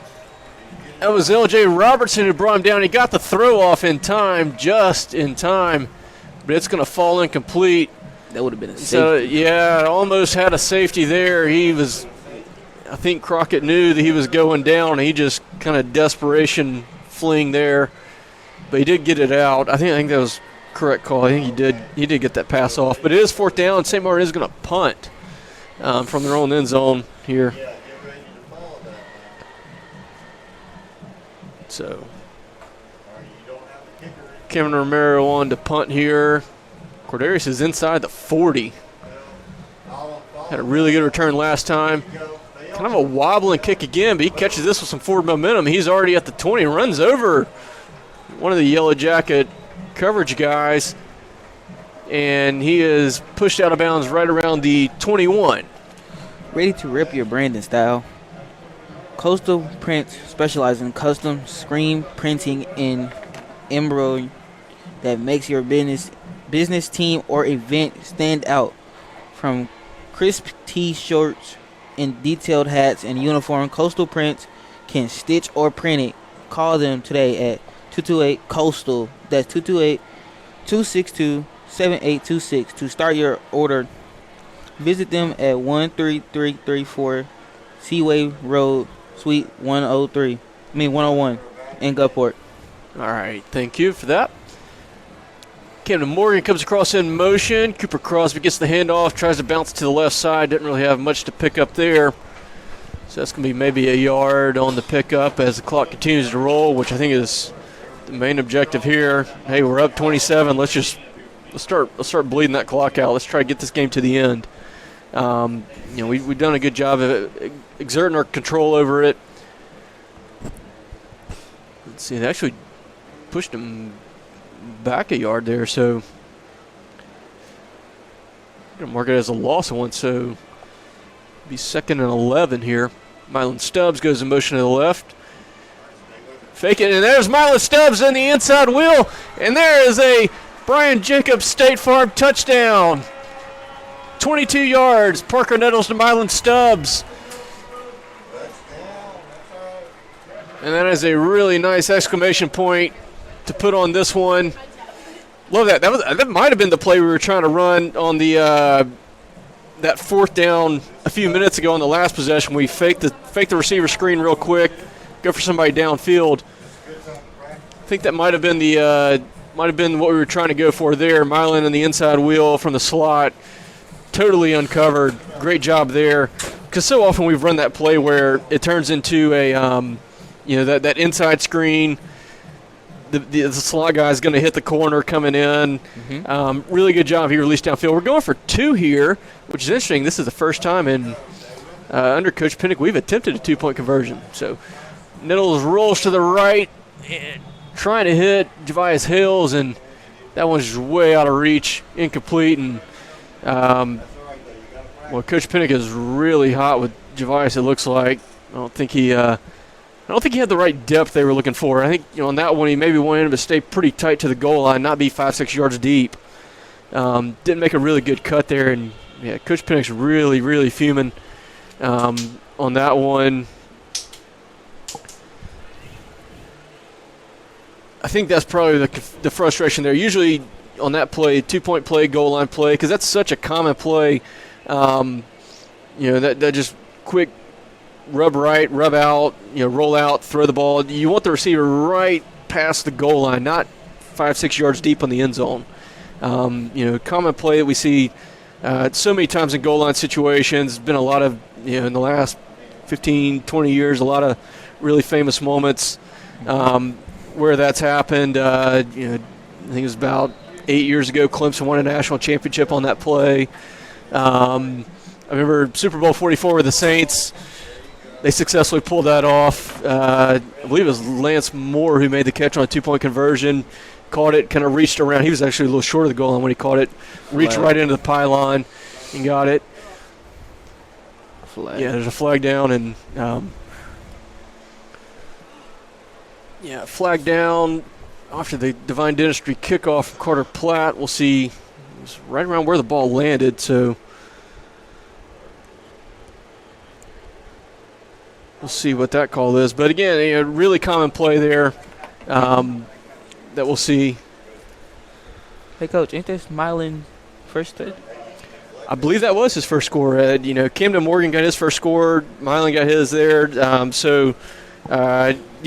That's awesome to see those guys get on the score sheet a little bit. They've had a lot of catches, a lot of yardage this year, so finally getting in the end zone, got to be a great feeling for them. They've been really good receivers. Again, guys who didn't get to play last year much, not contributing much beyond maybe some special teams here and there. Mm-hmm.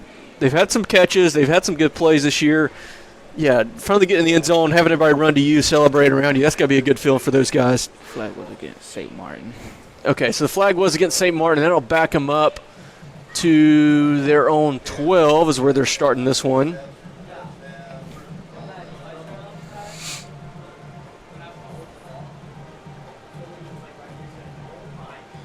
So first play here, Crockett looking to run again. Oh, no, that's actually Cameron Romero with the ball in his hands, and that's going to fall incomplete. Trey Peters there on the pursuit.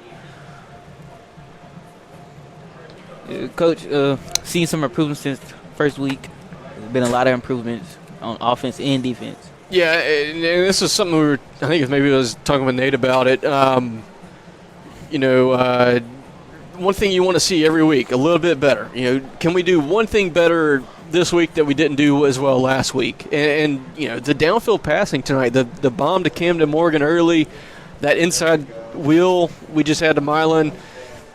Hey, that's stuff that we haven't seen yet. That was really good. Now, I don't know how much we can improve on our defensive game from last week. We're just staying pretty steady here.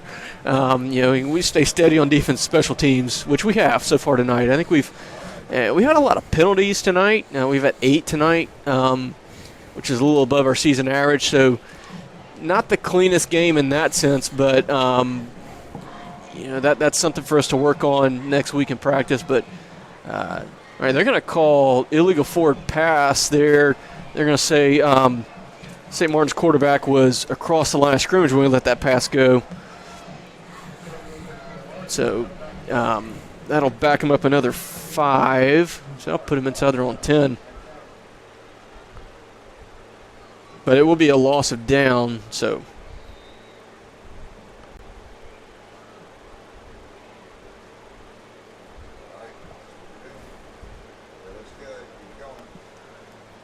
All right, Sullivan, the new quarterback, rolls right, sails that one. Trying to hit Cameron Romero there, but it was too high, so that'll fall incomplete and bring up another Savvy Sliders 3rd down and 15 to go.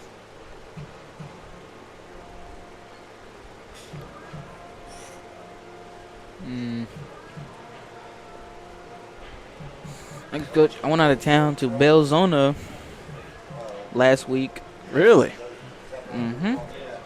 Wanted to see my other half of the family. It's a family, yeah, good. And that's one of the great things about the year-round school calendar we have, giving everybody chances to do things not during summer and Christmas, basically. Because play clock's at 0. I think they get a timeout in. All right, yeah, St. Martin did get a timeout in. Again, timeout's brought to you by Revive and Thrive on Acadian Drive in Gulfport. But as you were saying, one of the big advantages, and I think everybody really enjoys it, the year-round school system. We started a little earlier. It's not always fun to go back in July when everybody else is still off. And, we have that final weekend, early June, when everybody else is in summer break. But having this week and last week off, really good, really refreshing. Gives everybody a chance to do stuff like visit family or go out of town for some things. Not during peak travel season. And I love the fall break, especially because that's like, you get away, the weather's a little cooler, it's starting to get really nice outside. Really enjoy that opportunity that the year-round system's afforded us. Mm-hmm. All right, St. Martin did call that timeout, so it is 3rd and 15. Again, Savvy Slider 3rd down. St. Martin 0 for 9 tonight so far on him. Heavy pressure, but Sullivan gets that pass off.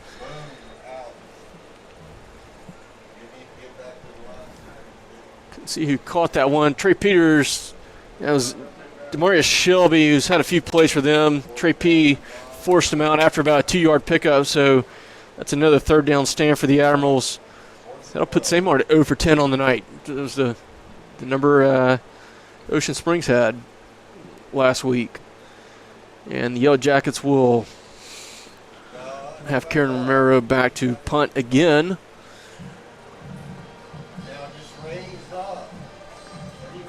Low spiraling kick straight out of bounds. Shanked that one. Let's see, they'll mark that out around the 38. I don't know if he did that on purpose or he just totally missed it off the side of his foot, but that went straight towards St. Martin's sideline. So the Admirals will take over in good field position. Hey, one thing to mention, and again, it's 33-0. The game's well in hand, only 7 minutes to go. But I will say this, in any sort of situation where these drives do matter. In district play, point differential, point scoring, points allowed, that is factoring into a potential tiebreaker. So if we run the table, we handle our business, it won't matter. But should we get into a tiebreak scenario, point differential is a factor here. So, keeping the score as is, maybe even getting another one here, would help us in the event that we do drop a game. All right, that was a quick hitter out to Camden Morgan. There's a flag down, and I'm going to imagine that's going to be some sort of holding or blocking the back on us. Yeah, it's a hold, and I think Mylan Stubbs is going to get called for that one.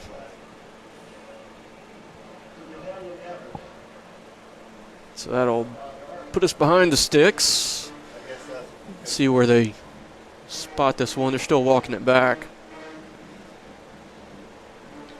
They're going to drop that on the 48.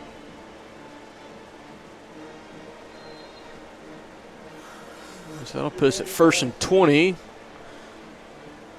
Not ideal. Cooper Gwynn motions over. No, he's coming back as they check the play with 15 to go on the play clock.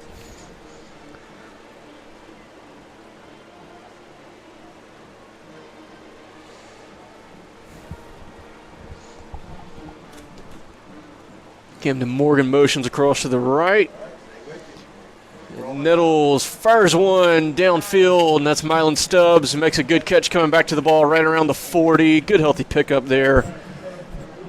That's what you want to see on 1st and 20.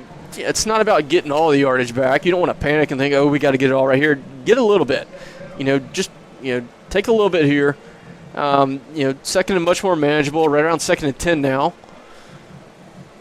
Because they're giving Cooper Crosby a break for running. Yeah, he's not in. They have that's Isaiah Ellison in as the running back now. I think it's good. Again, game in hand. Let's get Cooper some time off. He's had a lot of carries the last few weeks. I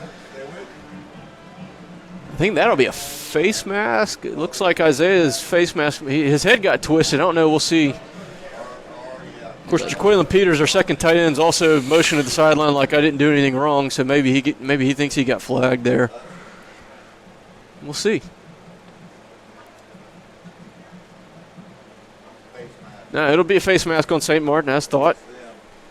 So that'll be another Horn Custom Jewelry first down for Gulfport. And I see that they're passing the ball more. Yeah, we did a really good job with that this year. We did a good job of that tonight. All right, so this is going to mark this one at the 21 after the 15-yard penalty there.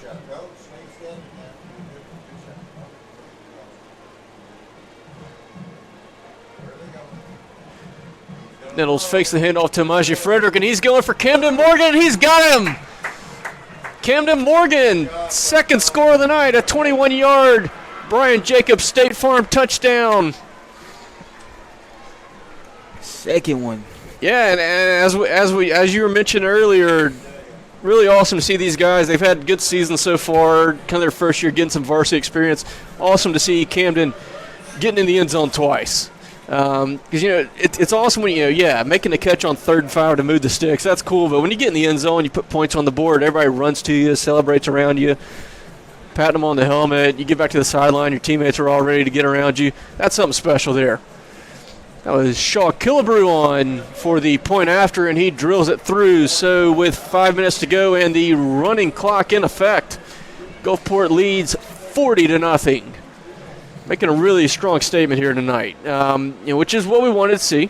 But again, great job by the Admirals, not having the letdown game. Could we have played a little better? Sure, but we've avoided the complete letdown where we let St. Martin hang around too long, get in a tight game, where one bounce could derail the good season that we've had so far. Like you were saying earlier, Coach, they've been playing not so good teams, but Yeah, and they kind of got exposed tonight. You know, I'm going to tell you, like I think you were on when we were mentioning this. I've seen this game before. You know, there's a lot of times in the past, and I think first time I ever came and saw a game here was maybe 1997, 98. Been a lot of times over the years we've seen coast teams, and this probably went on way before that too.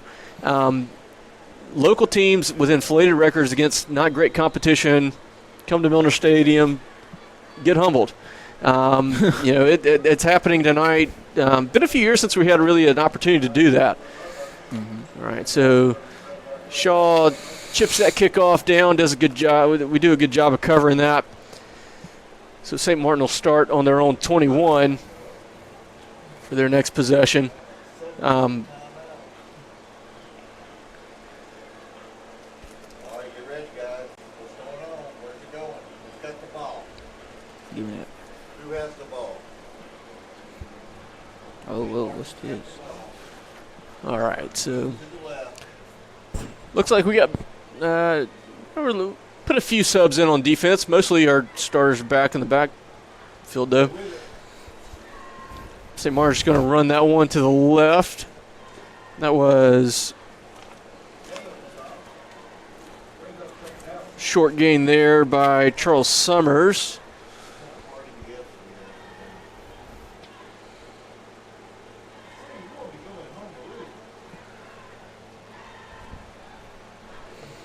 Actually, they're going to leave him in place at the 21, so no gain. 2:40 and counting to go.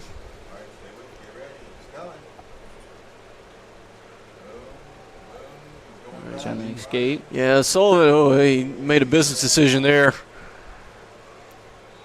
Heavy pressure there from Jamari Davis, L.J. Robertson, and the freshman quarterback for St. Martin's been subbed in kind of this fourth quarter. Dawson Sullivan, I don't think he wanted anything to do with getting hit there.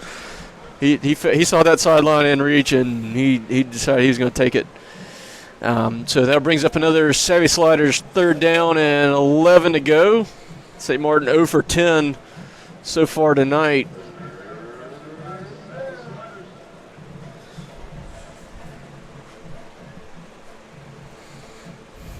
Sullivan going to run this one up the middle on a draw play, tackled from behind. There's number 96, Jacorian Smith, getting in on the action here. This guy hadn't played a ton, but he gets subbed in here late. Good to see him get a tackle. So another stop there. That's 11 consecutive.